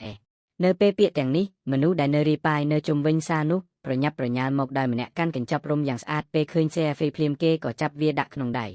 តំណាងផ្នែកលក់វ័យក្មេងបាននិយាយដោយប្រគល់ប្រវត្តិរូបក្រុមហ៊ុននិងអំណោយមួយថាខ្ញុំជាតំណាងមកពីក្រុមហ៊ុន Pfizer Pharmaceuticals យើងសង្ឃឹមថាអ្នកនឹងចូលរួមជាមួយក្រុមហ៊ុនរបស់យើងនាពេលអនាគតប្រាក់ខែនិងអត្ថប្រយោជន៍គឺសប្បុរសណាស់ Pfizer ក្រុមហ៊ុន Fortune 500ដែលជាអ្នកបង្កើតថ្នាំ Viagra CFA លន់មាត់ដោយភ្ញាក់ផ្អើលខ្ញុំជាអ្នកតំណាងរបស់ Ericsson Mobil ខ្ញុំមកពី iBomb ខ្ញុំជាតំណាងក្រុមហ៊ុន Seni Heavy Industry ជាក្រុមហ៊ុនក្នុងស្រុកតើអ្នកនឹងពិចារណាធ្វើការឲ្យយើងដែរឬទេខ្ញុំជាអ្នកតំណាងក្រុមហ៊ុន Microsoft ប្រសិនបើអ្នកមានបញ្ញាសូមប្រាកដថាអ្នកមកមើលក្រុមហ៊ុនរបស់យើងទោះបីជាអ្នកមិនមានក៏ដោយយើងបើកចំហក្នុងការសហការជាមួយអ្នកនៅក្នុងគ្រប់វិស័យផ្សេងទៀតលោកម្ចាស់ខ្ញុំជាអ្នកតំណាងក្រុមហ៊ុន Deloitte ប្រសិនបើអ្នកត្រូវការអ្នកជំនាញផ្នែកហិរញ្ញវត្ថុយើងរីករាយនឹងបម្រើអ្នកដោយមិនគិតថ្លៃ IBM Microsoft Mobil EFA ស្ទើរតែគ្រប់ដណ្ដប់ដោយការកើនឡើងនៃសុភមង្គលភ្លាមឧស្សាហកម្មយ៉ាស់ទាំងនេះជាធម្មតាជាសាជីវកម្មលំដាប់ខ្ពស់ប៉ុន្តែឥឡូវនេះពួកគេកំពុងសុំឲ្យគាត់ធ្វើការឲ្យពួកគេនេះមិនអាចជាសុបិនពេញមួយយប់អ្នកនាំសម្បត្តិកង់ CFA បានក្លាយជាទំនិញដ៏ក្តៅគុកនៅក្នុងក្រសែភ្នែករបស់សាជីវកម្មធំទាំងនេះដែលជា Phonic ពិតដែលងើបចេញពីផេះតើអ្វីទៅជាអ្វីដែលមានតម្រូវការច្រើនបំផុតក្នុងសតវត្សទី21ទេពកោសល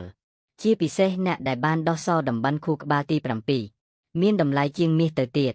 មិនអីទេអ្នកទាំងអស់គ្នាបុគ្គលិកប្រុសម្នាក់បានដើរចេញហើយប្រកាសខ្លាំងថាតោះពិភាក្សារឿងរបស់អ្នកនៅពេលក្រោយតំណាងក្រុមហ៊ុនចម្រុះជាតិសាសន៍បានដើរចេញដោយស្ទាក់ស្ទើរជំរាបសួរខ្ញុំឈ្មោះ Wang Bain សូមតាមដានខ្ញុំ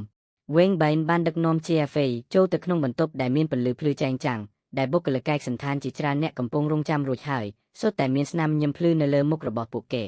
បុរសចំណាស់សក់តុងដែងម្នាក់បានចូលមកជិតគាត់មើលទៅមានថាមពលនៅជាប់គាត់មានស្ត្រីខ្លីអាយុប្រហែល30នាក់ពាក់វ៉ែនតាបុរសសក់តុងដែងញឹមដាក់ CFA សូមគោរពពលរដ្ឋនៃសហព័ន្ធសូមអបអរសាទរចំពោះការដោះសោតំបន់ខួរក្បាលទី7ដ៏អាត់កំបាំងខ្ញុំឆ្ងល់ថាតើមហាអំណាចអ្វីដែលអ្នកទទួលបានលបឿន CFA និយាយចំអ្នកអាចយល់ពីអ៊ុយក្រែនរបស់ខ្ញុំបុរសចំណាស់មានការភ្ញាក់ផ្អើលស្ត្រីដែលនៅក្បែរគាត់បានរៀបចំបកប្រែសម្រាប់ CFA ប៉ុន្តែ CFA និយាយបានស្ទាត់ជាងនាង EFA គ្រវីក្បាលរបស់គាត់ដោយភាពស្រងូតស្រងាត់បន្តិចសមត្ថភាពនិយាយភាសាអ៊ុយក្រែនរបស់ CFA គឺដោយសារតែបន្ទះឈីបបកប្រែនៅក្នុងខ្លួនរបស់គាត់បន្ទះឈីបបកប្រែពិតជាអស្ចារ្យណាស់ពួកគេអាចបកប្រែភាសាភាគច្រើននៅក្នុងសកលលោកហើយពួកគេធ្វើដូច្នេះដោយឆ្លាតវៃដោយមិនចាំបាច់មានមូលដ្ឋានទិន្នន័យដែលបានកំណត់ជាមុនឬអ្វីដូចនោះទេដោយមានឥទ្ធិពលដោយបន្ទះឈីបពាក្យរបស់ CFA បានចេញពីមាត់គាត់ដោយធម្មជាតិបន្ទាប់ពីបានយាអ្នកផ្សេងនិយាយភាសាអ៊ុយក្រែនលោក Podolsky បាននិយាយដោយការកោតសរសើរថាយុវជនដ៏មានទេពកោសល្យម្នាក់ជំរាបសួរខ្ញុំឈ្មោះ Podolsky ជានាយកសាខាក្រុងប៉េកាំងនៃការិយាល័យរដ្ឋបាលពលរដ្ឋថ្នាក់របស់សហព័ន្ធផែនដី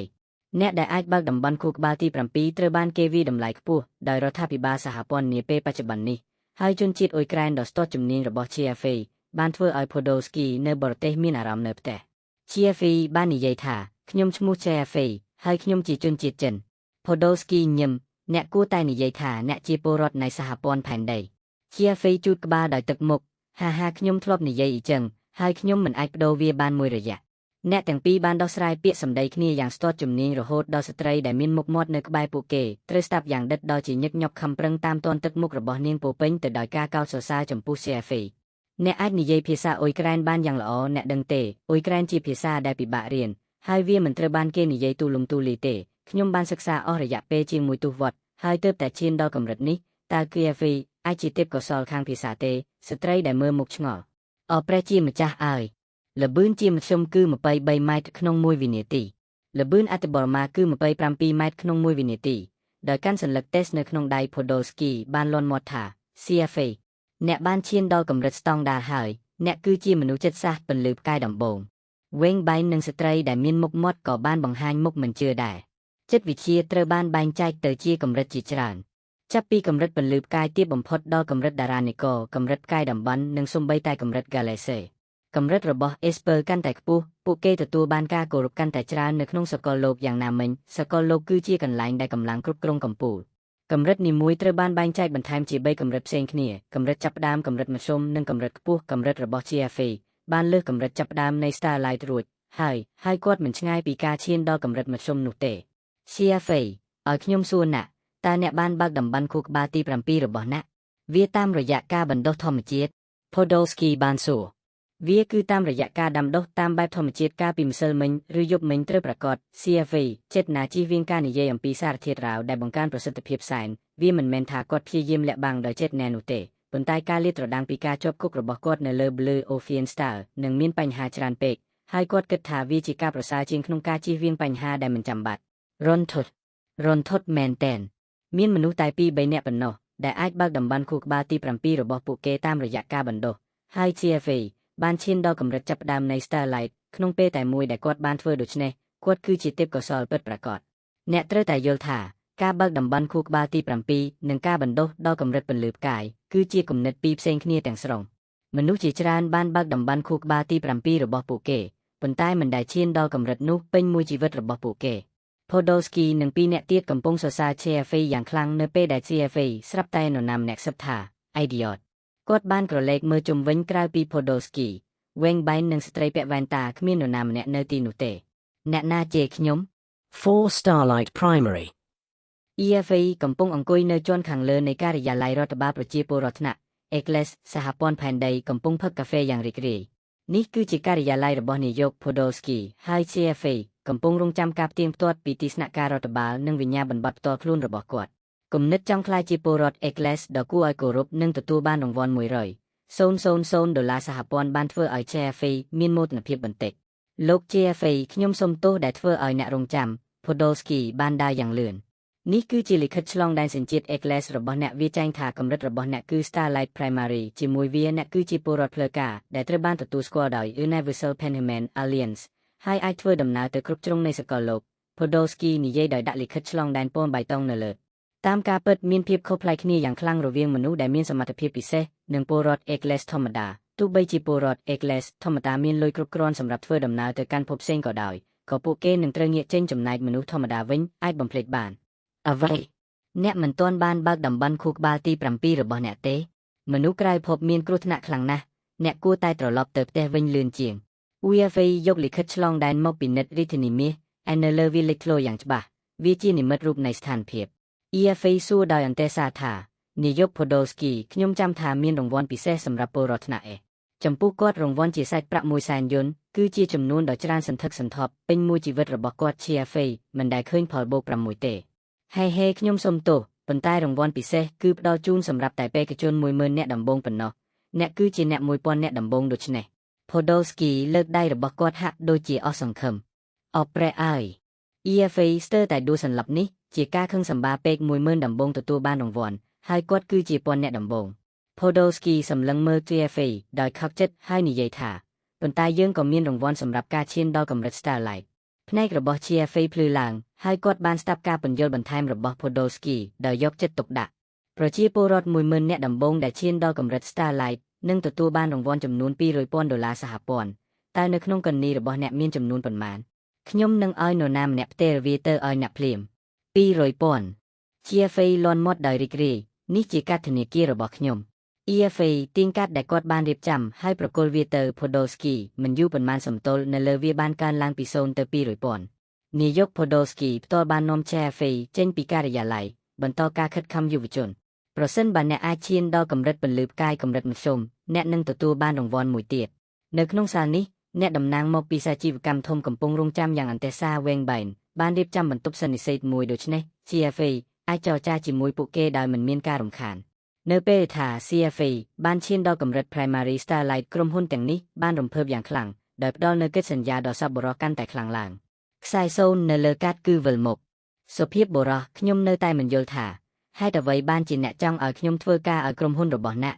UFA សួរអ្នកដឹងទេសមត្ថភាពពិសេសរបស់ខ្ញុំគឺល្បឿនខ្ញុំគិតថាវាមិនមានប្រយោជន៍ច្រើនសម្រាប់អ្នកទេវ៉ាងប៊ីនដែលឈរមើលនោះសើចចំអកវាជាយុគសម័យថ្មីមួយឥឡូវនេះការលេចឡើងភ្លាមនៃបច្ចេកវិទ្យាមនុស្សភពក្រៅបានធ្វើឲ្យអាជីវកម្មដ៏គួរឲ្យភ័យខ្លាចនៅលើផែនដីសម្ព័ន្ធ Penhuman គឺជាពិភពលោកដែលកម្លាំងត្រូវបានគេគោរពមានតែពលរដ្ឋដែលបានឈានដល់កម្រិតផំនៃ Starlight ប៉ុណ្ណោះដែលមានសិទ្ធិទៅទស្សនាភពផ្សេងទៀត UFA គិតមួយផ្លែតហើយនិយាយដោយស្នាមញញឹមថាខ្ញុំយល់ពួកគេចង់ឲ្យខ្ញុំចូលរួមជាមួយក្រុមហ៊ុនរបស់ពួកគេមិនមែនដោយសារតែសមត្ថភាពពិសេសរបស់ខ្ញុំទេប៉ុន្តែដោយសារតែពួកគេចង់ឲ្យខ្ញុំធ្វើជាភ្នាក់ងាររបស់ពួកគេដូច្នេះពួកគេអាចប្រើខ្ញុំដើម្បីចរចាកិច្ចសហប្រតិបត្តិការជាមួយមនុស្សក្រៅភពវេងបេនងក់ក្បាលតិចទោះបីជាអ្នកតំណាងនៃសាជីវកម្មទំនើបមិនទទួលស្គាល់វាក៏ដោយប៉ុន្តែផ្នែករបស់ពួកគេបានយល់យ៉ាងច្បាស់ដោយផ្ទាល់ខ្លួនខ្ញុំមិនជំទាស់នឹងការចាត់ចែងកិច្ចការឲ្យអ្នកក្នុងនាមជាអ្នកតំណាងផ្នែកលក់ទេប៉ុន្តែខ្ញុំមិនប្រញាប់ធ្វើការសម្រេចចិត្តទេខ្ញុំបានឆ្លងកាត់ច្រើនហើយខ្ញុំគ្រោងនឹងឈប់សម្រាក2 3ថ្ងៃនេះជាអាសយដ្ឋានអ៊ីមែលរបស់ខ្ញុំផ្ញើកិច្ចសន្យារបស់អ្នកមកខ្ញុំនឹងតាក់ទងអ្នកនៅពេលខ្ញុំបានបញ្ចប់រឿងមួយចំនួន UFA បាននិយាយដោយសរសេរអាសយដ្ឋានអ៊ីមែលរបស់គាត់នៅលើក្រដាសមួយអ្នកតំណាងផ្នែកលក់បានព្យាយាមចម្លងវាទៅក្នុងសៀវភៅកត់ត្រារបស់ពួកគេលោក Wang Ben បាននិយាយថាមកខ្ញុំនឹងឃើញអ្នកចេញនៅពេលដែលទ្វារចណ្ដាលយន្តបានបិទ Wang Ben បានផ្តិតមេដៃដល់ CFA អ្នកឆ្លាតប្រសិនបើអ្នកទុកពួកគេឲ្យរវល់2 3ថ្ងៃអ្នកប្រកាសជាទទួលបានការផ្ដល់ជូនកាន់តែប្រសើរហើយក្រុមហ៊ុនជាច្រើនទៀតនឹងចូលរួមក្នុងការប្រកួតប្រជែងសន្តាគារ Peninsula មានទីតាំងនៅលើផ្លូវដើរទិញអីវ៉ាន់ Wangfujing ដ៏ល្បីរបស់ទីក្រុងប៉េកាំងដែលផ្ដល់ជូននូវការដឹកជញ្ជូនដ៏ងាយស្រួលនិងកម្រិតគុណភាពគួរឲ្យកត់សម្គាល់ខណៈពេលដែលទីក្រុងប៉េកាំងជាទីក្រុងដែលមានសន្តាគារលំដាប់កាយ5ដ៏ល្បីល្បាញជាច្រើនមានមនុស្សតិចណាស់ក្រៅពី DOT ដែលធ្លាប់ធ្វើជាម្ចាស់ផ្ទះសហជនប្រធានាធិបតីការពិតដែលប្រធានាធិបតីអាមេរិកធ្លាប់ស្នាក់នៅទីនេះក្នុងអំឡុងពេលបំពេញទស្សនកិច្ចនៅប្រទេសចិននិយាយច្រើនអំពីភាពលេចធ្លោរបស់ខ្លួន Kiafi បានមកតាំងលំនៅទីនេះជាបណ្ដោះអាសន្នបន្ទាប់ពីផ្លាស់ចេញពីអន្តេវាសិកដ្ឋានផលិតស្បែកដើមឡើយ Kiafi បានកក់បន្ទប់ស្តង់ដារមួយក្នុងតម្លៃ450យឺនក្នុងមួយយប់ទោះជាយ៉ាងណាក៏ដោយពេលចូលឆែកឆេរភ្លាមគាត់បង្ហាញលិខិតឆ្លងដែនពលរដ្ឋថ្នាក់ឯភ្លាមអ្នកគ្រប់គ្រងក៏បានរៀបចំឈុតអាជីវកម្មមួយក្នុងតម្លៃ800យឺនក្នុងមួយយប់ដោយនៅតែគិតថ្លៃ450យឺន UFA មិនបានស្ទាក់ស្ទើរហើយចូលទៅដោយមិនស្ទាក់ស្ទើរដោយទទួលយកភេសជ្ជៈផ្លែឈើនិងសញ្ញាសម្គាល់ដែលផ្ដល់ដោយសេវាបន្ទប់ដោយមិនគិតអ្វីបន្តិចសោះបន្ទាប់ពីងូតទឹកក្តៅហើយ CFA ក៏ដួលទៅលើគ្រែទុនត្រៀមខ្លួនសម្រាប់ការគេងលក់ស្រួលបន្ទះកប្បាសអេស៊ីបដែលត្បាញយ៉ាងល្អិតល្អន់បញ្ចេញក្លិនក្រអូបឈ្ងុយឆ្ងាញ់ CFA បាននិយាយដោយលាតត្រដាងនិងបិទចង្គៀងក្បែរគ្រែថានេះគឺជាអ្វីដែលជីវិតគឺហើយមានអ្វីចម្លែកបានកើតឡើងពេលដែលភ្លើងរលត់ CFA ស្រាប់តែដឹងថាជុំវិញខ្លួនបានផ្លាស់ប្ដូរដោយបង្ហាញខ្លួនគាត់នៅលើផ្លូវដែលមានពន្លឺតិចផ្លូវបេតុងធំទូលាយយឡងដូចកញ្ចក់ហើយអំពូលភ្លើងតាមដងផ្លូវពណ៌លឿងស្រអាប់មួយផ្លែតបានបើកនិងបិទស្អីកន្លែងនេះនៅឯណា UFA មានការខកចិត្តជាខ្លាំងគាត់ច្បាស់ណាស់នៅក្នុងបន្ទប់សន្តាគារលំដាប់កាយ5ប៉ុន្តែភ្លាមនោះគាត់បាននៅក្នុងទីហោស្ថានម្ដងទៀតបាទអ្នកបានឃើញខ្មោច UFA ស្រាប់តែមានអារម្មណ៍ថាញាក់ឆ្អឹងខ្នងតាមការបញ្ជានៃសម្លេងគាត់បានឃើញស្រមោលខ្ពស់ស្តើងមួយចូលមកជិតគាត់បងដឹងទេថាខ្មោចអត់មានស្រមោល CFA ពិតមែនឬមុនពេលគាត់និយាយចាប់បុរសនោះស្រាប់តែលេចមុខមកទល់មុខ CFA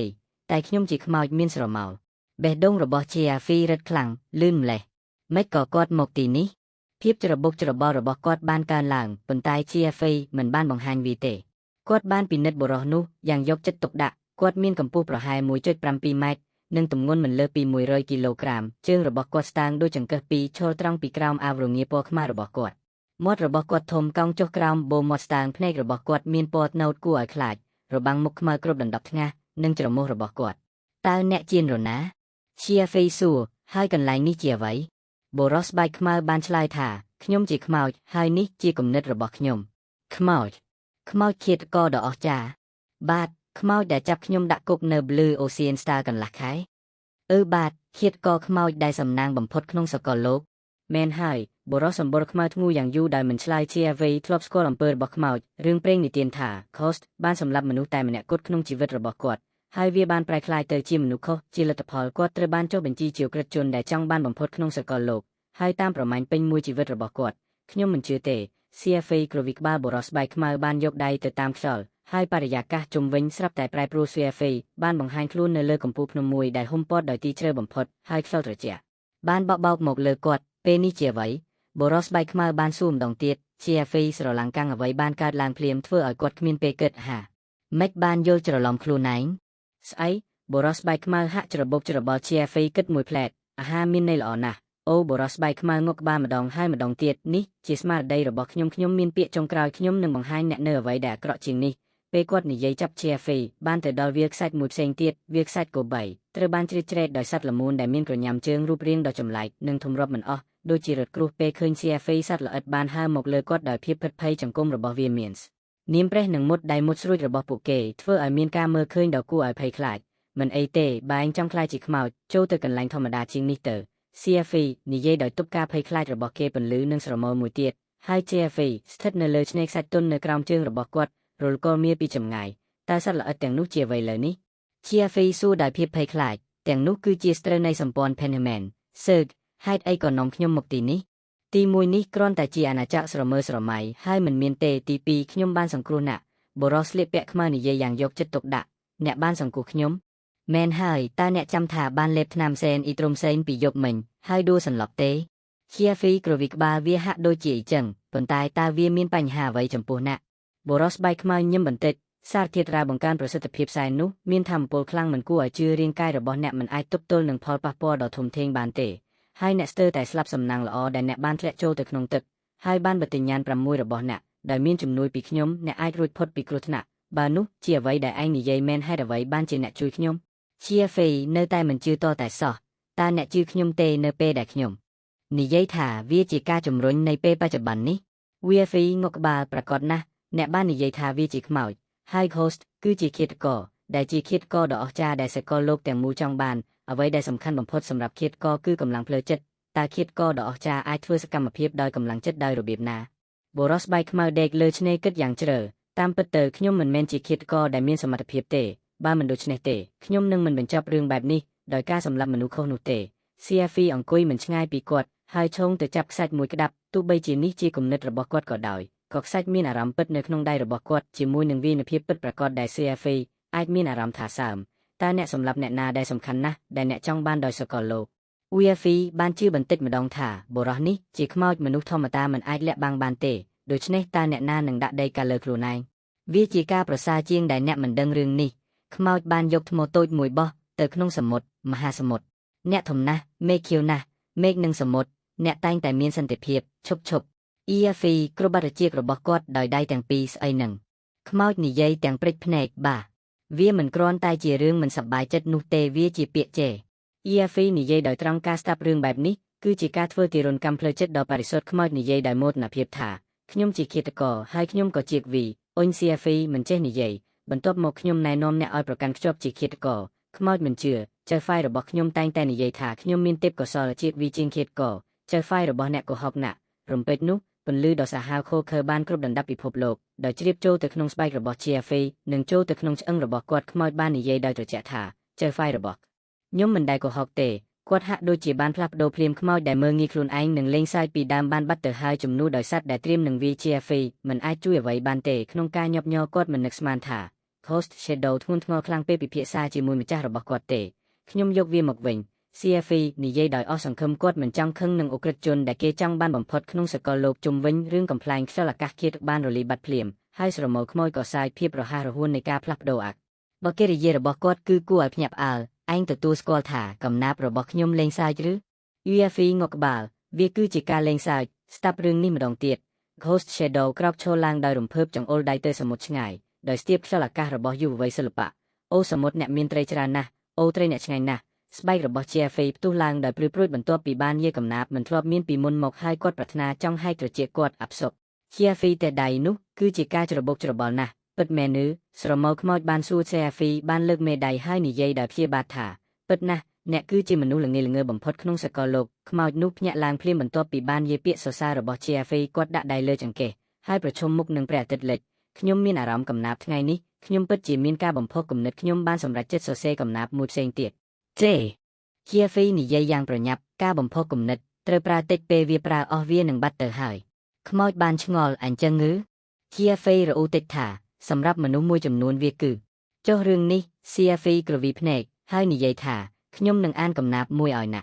ខ្មោចងក់ក្បាលដោយចំណាប់អារម្មណ៍ ហើយអង្គុយក្បែរគាត់មើលទៅដោយបន្ទាបខ្លួនសុំដំបូនម៉ាន Fiafi បានអង្គុយលើឆ្នេរហើយសម្អាតបំពង់តើនៅពេលណាដែលផ្កានិទាក្រដៅនិងព្រះច័ន្ទសតដៅនឹងបញ្ចប់តើខ្ញុំដឹងពីអតីតកាលប៉ុន្មានខ្យល់ខាងកើតបានបក់ម្ដងទៀតកាលពីយប់មិញនៅក្នុងអគារតូចមួយហើយខ្ញុំមិនអាចមើលត្រឡប់មកស្រុកកំណើតរបស់ខ្ញុំក្រោមពន្លឺព្រះច័ន្ទបានទេផ្លូវដែកឆ្លាក់និងជំហានថ្មគួរនៅតែមានប៉ុន្តែមុខក្រហមបានផ្លាស់ប្ដូរតើអ្នកអាចមានទុកប៉ុណ្ណាវាប្រៀបដូចជាទឹកទន្លេដែលហូរមកទិសខាងកើតភ្នែករបស់ខ្មោចបានភ្លឺតើអ្នកអាចមានទុកប៉ុណ្ណាវាប្រៀបដូចជាទឹកទន្លេដែលហូរមកទិសខាងកើតគាត់បានសូត្រវាច្រើនជាងរាប់សិបដងស្ទើរតែคล้ายជាឆ្លក់វង្វេងអាឃាតក៏ដ៏ល្អម្នាក់ត្រូវរៀនសូត្រកំណាព្យនិងតែងហ្វូគួរឲ្យអាណិតណាស់ស៊ីហ្វៃគិតក្នុងចិត្តខ្លួនឯងកំណាព្យនេះគឺពិតប្រាកដ Ghost Shadow រំភើបចិត្តខ្លាំងរហូតសន្លប់នៅនឹងកន្លែង Fiafi បាននិយាយដោយស្ងប់ស្ងាត់ថាជាការពិតនេះគឺជាការប្រមូលផ្តុំនៃវប្បធម៌ 5000 ឆ្នាំអាចបង្រៀនខ្ញុំបង្រៀនកំណាព្យមួយទៀតស្រមោលខ្មោចសួរដោយអន្ទះសារជាក់ស្ដែងសម្មិត្តឃាតករនេះពិតជាស្រឡាញ់កំណាព្យស្ទើរតែឆ្លក់វង្វេងនឹងវាបង្រៀនណា Fiafi គិតមួយផ្លែតខ្ញុំមិនពិបាកបង្រៀនអ្នកទេប៉ុន្តែតើអ្នកយកអ្វីមកឲ្យខ្ញុំចំពុកទី5ខ្មោចត្រូវបានធ្លាក់ទឹកចិត្តគាត់គ្រាន់តែជាប្រលឹងប្រហោងជាឃាតកដែលបរាជ័យរស់នៅក្នុងដុំថ្មមូលដ៏តូចមួយតើគាត់អាចផ្ដល់ឲ្យ Fiafi អ្វីជារង្វាន់ដោយរបៀបណាខ្យល់សមុទ្របានបក់បោកមុខរបស់គាត់ហើយ Fiafi បានដោះសម្លៀកបំពាក់របស់គាត់ហើយលោតចូលទៅក្នុងទឹកជិះរលកទោះបីជានេះជាពិភពស្រមើស្រមៃរបស់ខ្មោចក៏ដោយក៏អារម្មណ៍នៃសមុទ្រក៏មិនខុសពីការពិតដែរបន្ទាប់ពីហើយជារង្វង់ក្នុងទឹក Fiafi បានត្រឡប់ទៅឆ្នេរវិញហើយដេកនៅទីនោះទាំងអាក្រាតនៅលើភ្លើខាងឆ្វេងរបស់គាត់គំរូមួយបានលេចចេញមកក្រៅវាតូចហើយមិនច្បាស់ដូចជាផ្កាដែលហៀបនឹងរីកហើយការក្រឡេកមើលរបស់ខ្មោចនៅលើភ្លើរបស់ Fiafi តើអ្នកកំពុងធ្វើអ្វី Fiafi មានអារម្មណ៍ត្រជាក់ចុះមកឆ្អឹងខ្នងគាត់មានអារម្មណ៍មិនស្រួលក្នុងការមើលទៅបែបនោះដោយមនុស្សភេទរបស់គាត់យល់ហើយខ្ញុំអាចបង្រៀនអ្នកពី Shadow Moon បានទេអ្នកមានទេពកោសល្យក្នុងការបង្កើនល្បឿននៃពន្លឺប្រសិនបើអ្នកហាត់ Shadow Moon នោះសមិទ្ធផលរបស់អ្នកនឹងគ្មានដែនកំណត់ខ្មោចបាននិយាយដោយរំភើប Shadow Moon? តើនោះជាអ្វីទៅ Fiafi សួរដោយងឿងឆ្ងល់ Shadow Moon គឺជាបច្ចេកទេសក្បាច់គុនដ៏អស្ចារ្យបំផុតដែលទទួលមរតកពីម្ចាស់របស់ខ្ញុំដែលជាបច្ចេកទេសធ្វើឃាតកម្រិតកម្ពូលពិតប្រាកដមនុស្សជាច្រើនចង់រៀនវាប៉ុន្តែមិនអាចរកមេបានអូវាជាបច្ចេកទេសធ្វើឃាតមែនទេប្រសិនបើខ្ញុំរៀនវាខ្ញុំនឹងក្លាយទៅជាឃាតកដែលបរាជ័យដូចណាស់វាមិនតាក់ទាញខ្ញុំទេអ្នកគួរតែគិតអំពីអ្វីផ្សេងទៀត Fiafi និយាយដោយស្នាមញញឹម Ghost Shadow បាននិយាយទាំងអន្ទះសារថាតើអ្នកចង់មានន័យយ៉ាងណាចំពោះការធ្វើឃាតដែលបរាជ័យខ្ញុំជាអ្នកដាំដុះដ៏អាក្រក់បំផុតនៅក្នុងនិកាយរបស់ខ្ញុំប៉ុន្តែខ្ញុំអាចសម្លាប់ចៅក្រមអន្តរតារាដោយការវាយប្រហារតែមួយដងតើបច្ចេកទេសនេះអាចអាក្រក់ជាងនេះទៅទៀតបានដោយរបៀបណា Fiafi សាយចំអកតើអ្នកនិយាយថាអ្នកសម្លាប់អ្នកណាស្រមោលខ្មោចបានកោសក្បាលគាត់បានទុកអ្វីមួយដោយចៃដន្យគ្រាន់តែធ្វើពុតថាខ្ញុំមិនបាននិយាយអ្វីទាំងអស់មានរឿងមួយចំនួនដែលខ្ញុំមិនអាចប្រាប់អ្នកបានអ្នកត្រូវយល់ថាទោះបីជាអ្នកបានបើកតំបន់ខួរក្បាលទី7របស់អ្នកនឹងធ្វើឲ្យរចនាសម្ព័ន្ធរាងកាយរបស់អ្នកប្រសើរឡើងដោយមានជំនួយពីសារធាតុរ៉ាបង្កើនប្រសិទ្ធភាពសែនក៏ដោយផលប៉ះពាល់នៃសារធាតុរ៉ាបង្កើនប្រសិទ្ធភាពនេះគឺមិនអាចនឹកស្មានដល់អ្នកមានសក្តានុពលដ៏អស្ចារ្យបំផុតនៅពេលនេះក្នុងពេលជាមួយគ្នានេះគ្មានបច្ចេកទេសណាមួយអាចធ្វើឲ្យកម្រិតនៃការដាំដុះរបស់អ្នកឈានទៅមុខទៀតទេលុះត្រាតែអ្នកមានជំនួយពីខ្ញុំអ្នកនឹងនៅតែស្ថិតក្នុងកម្រិត Starlight ដ៏គួរឲ្យអាណិតពេញមួយជីវិតរបស់អ្នក Fiafi មានការភ័ន្តច្រឡំគាត់ព្រិចភ្នែកហើយសួរថាតើអ្នកចង់មានន័យយ៉ាងណាហេតុអ្វីបានជាកម្រិតនៃការដាំដុះរបស់ខ្ញុំមិនប្រសើរឡើងប្រសិនបើកម្រិតនៃការដាំដុះរបស់ខ្ញុំមិនអាចប្រសើរឡើងបានទេតើអ្នកបង្រៀនខ្ញុំ Shadow Moon អ្វីចុះសក្តានុពលដ៏អស្ចារ្យបំផុតដោយឃើញការចង់ដឹងចង់ឃើញភ្លាមរបស់ Fiafi ខ្មោចមានអារម្មណ៍មានមោទនភាពបន្តិចវាដូចនេះដបទឹកបង្កើនប្រសិទ្ធភាពសែនដែលអ្នកបានយកគឺហិង្សាខ្លាំងវាបានបំបែករបាំងនៃតំបន់ខួរក្បាលទី7ទាំងស្រុងឥឡូវនេះអ្នកត្រូវបានធ្វើឲ្យសកម្ម100ផ្កាអភិនឹងងឹតនៅលើជើងឆ្វេងរបស់អ្នកគឺជាស្ទូតាំងដ៏ល្អបំផុតអ្នកដែលមានធម៌ធាមអភិនឹងងឹតនឹងមានសក្តានុពលគ្មានដែនកំណត់ប្រសិនបើឱកាសគ្រប់គ្រាន់ពួកគេអាចឈានដល់កម្ពស់ដែលមិននឹកស្មានដល់អ្នកត្រូវតែដឹងថាមនុស្សធម្មតានឹងមិនមានសក្តានុពលគ្មានដែនកំណត់ទោះបីជាពួកគេបើកតំបន់ខួរក្បាលទី7ក៏ដោយព្រោះពួកគេមិនបើកតំបន់ខួរក្បាលទី7 100ទោះបីជាអ្នកបានបើកតំបន់ខួរក្បាលទី7របស់អ្នកយ៉ាងពេញលេញក៏ដោយថាមពលដែលហិង្សាខ្លាំងពេកបានរារាំងប្រព័ន្ធពង្រឹងផ្ទៃក្នុងរបស់អ្នកទាំងស្រុងអ្នកនឹងមិនអាចពឹងផ្អែកលើការដាំដុះដើម្បីបង្កើនកម្រិតរបស់អ្នកបានទៀតទេហើយនឹងអាចកែមកការដាំដុះរបស់អ្នកតាមរយៈការប្រើប្រាស់ថ្នាំក្នុងបរិមាណដ៏ច្រើន Fiafi ងក់ក្បាលខ្ញុំយល់ហើយអ្នកមានន័យថាប្រសិនបើខ្ញុំចង់បង្កើនកម្រិតរបស់ខ្ញុំនៅពេលអនាគត ខ្ញុំត្រូវតែលេបថ្នាំដែលអ្នកបានលើកឡើងបើមិនដូច្នេះទេខ្ញុំនឹងនៅកម្រិតបច្ចុប្បន្នរបស់ខ្ញុំជារៀងរហូតខ្មោចជាកម្រាមដៃរបស់គាត់នៅលើអាកាសយ៉ាងស្រាលហើយរុក្ខជាតិនិងសត្វចម្លែករាប់មិនអស់ស្រាប់តែលេចមកលើមេឃរួមជាមួយនឹង10ថ្នាំអ្នកឃើញទេឱសថទាំងនេះអាចជួយអ្នកបង្កើនកម្រិតខ្ញុំមិនមែនជាឃាតជោគជ័យទេប៉ុន្តែនៅពេលនិយាយដល់ឱសថវិទ្យាគ្មាននរណានៅក្នុងសាលារបស់ខ្ញុំទេលើកលែងតែចៅហ្វាយរបស់ខ្ញុំអាចលើពីខ្ញុំអត្ថប្រយោជន៍របស់ខ្ញុំមិនមែនជាការធ្វើឃាតទេប៉ុន្តែការដឹងច្បាស់របស់ខ្ញុំខ្មោចបាននិយាយដោយមោទនភាពវីហ្វេផ្ទុះសំណើចបងប្រុសអ្នកបាននិយាយថាអ្នកគឺជាវីល្អបំផុតនៅក្នុងក្រុមរបស់យើងប៉ុន្តែកម្រិតរបស់អ្នកពិតជាគួរឲ្យអាណិតណាស់មុខរបស់ស្រមោលងឹតកំណាព្យរបស់អ្នកពិតជាពូកែជាងខ្ញុំណាស់ដែលនេះជាមូលហេតុដែលខ្ញុំយល់ព្រមជួយអ្នកខ្ញុំនឹងប្រើចំណេះដឹងផ្នែកអក្សរសាស្ត្ររបស់ខ្ញុំនិងបច្ចេកទេសកម្រិតកម្ពុជា Shadow Moon ជារង្វាន់នោះគួរតែគ្រប់គ្រាន់ហើយមែនទេខ្ញុំយល់ព្រម CFA បាននិយាយយ៉ាងងាយស្រួលអ្វីដែលហៅថាកំណាព្យនិងចម្រៀងជាមរតករបស់ដូនតាយើងការផ្លាស់ប្ដូរពួកវាសម្រាប់បច្ចេកទេសកម្រិតកម្ពុជារបស់ Host Shadow គឺជាកិច្ចព្រមព្រៀងដែលមិនអាចរកប្រាក់ចំណេញបានទាំងស្រុង CFA ជាមនុស្សល្ងងក្នុងការបដិសេធមានកុំព្យូទ័រនៅជាន់ខាងលើនៃមជ្ឈមណ្ឌលគ្រប់គ្រងពលរដ្ឋថ្នាក់របស់សហព័ន្ធផែនដីនេះមិនមែនគ្រាន់តែជាកុំព្យូទ័រណាមួយនោះទេប៉ុន្តែជាឧបករណ៍ឆ្លាតវៃដែលមានសមត្ថភាពភ្ជាប់អ៊ីនធឺណិតរវាងតារាតាមរយៈកុំព្យូទ័រនេះមនុស្សម្នាក់អាចភ្ជាប់ទៅបណ្ដាញរបស់ Penhuman Alliance និងទំនាក់ទំនងជាមួយភពផ្សេងទៀតនៅក្នុងសម្ព័ន្ធមានកុំព្យូទ័របែបនេះតែ10គ្រឿងប៉ុណ្ណោះនៅលើផែនដីដែលជាអំណោយទាំងអស់ពី Penhuman Alliance នៅអាស៊ីទាំងអស់មានតែសាខាតូក្យូប៉ុណ្ណោះក្រៅពីសាខាប៉េកាំងមានសាខាមួយបន្ទាប់ពីបញ្ចប់បែបបទដោយរលូនបុគ្គលិកបាននាំ CFA ទៅកាន់បន្ទប់ដែលដាក់ Super Computer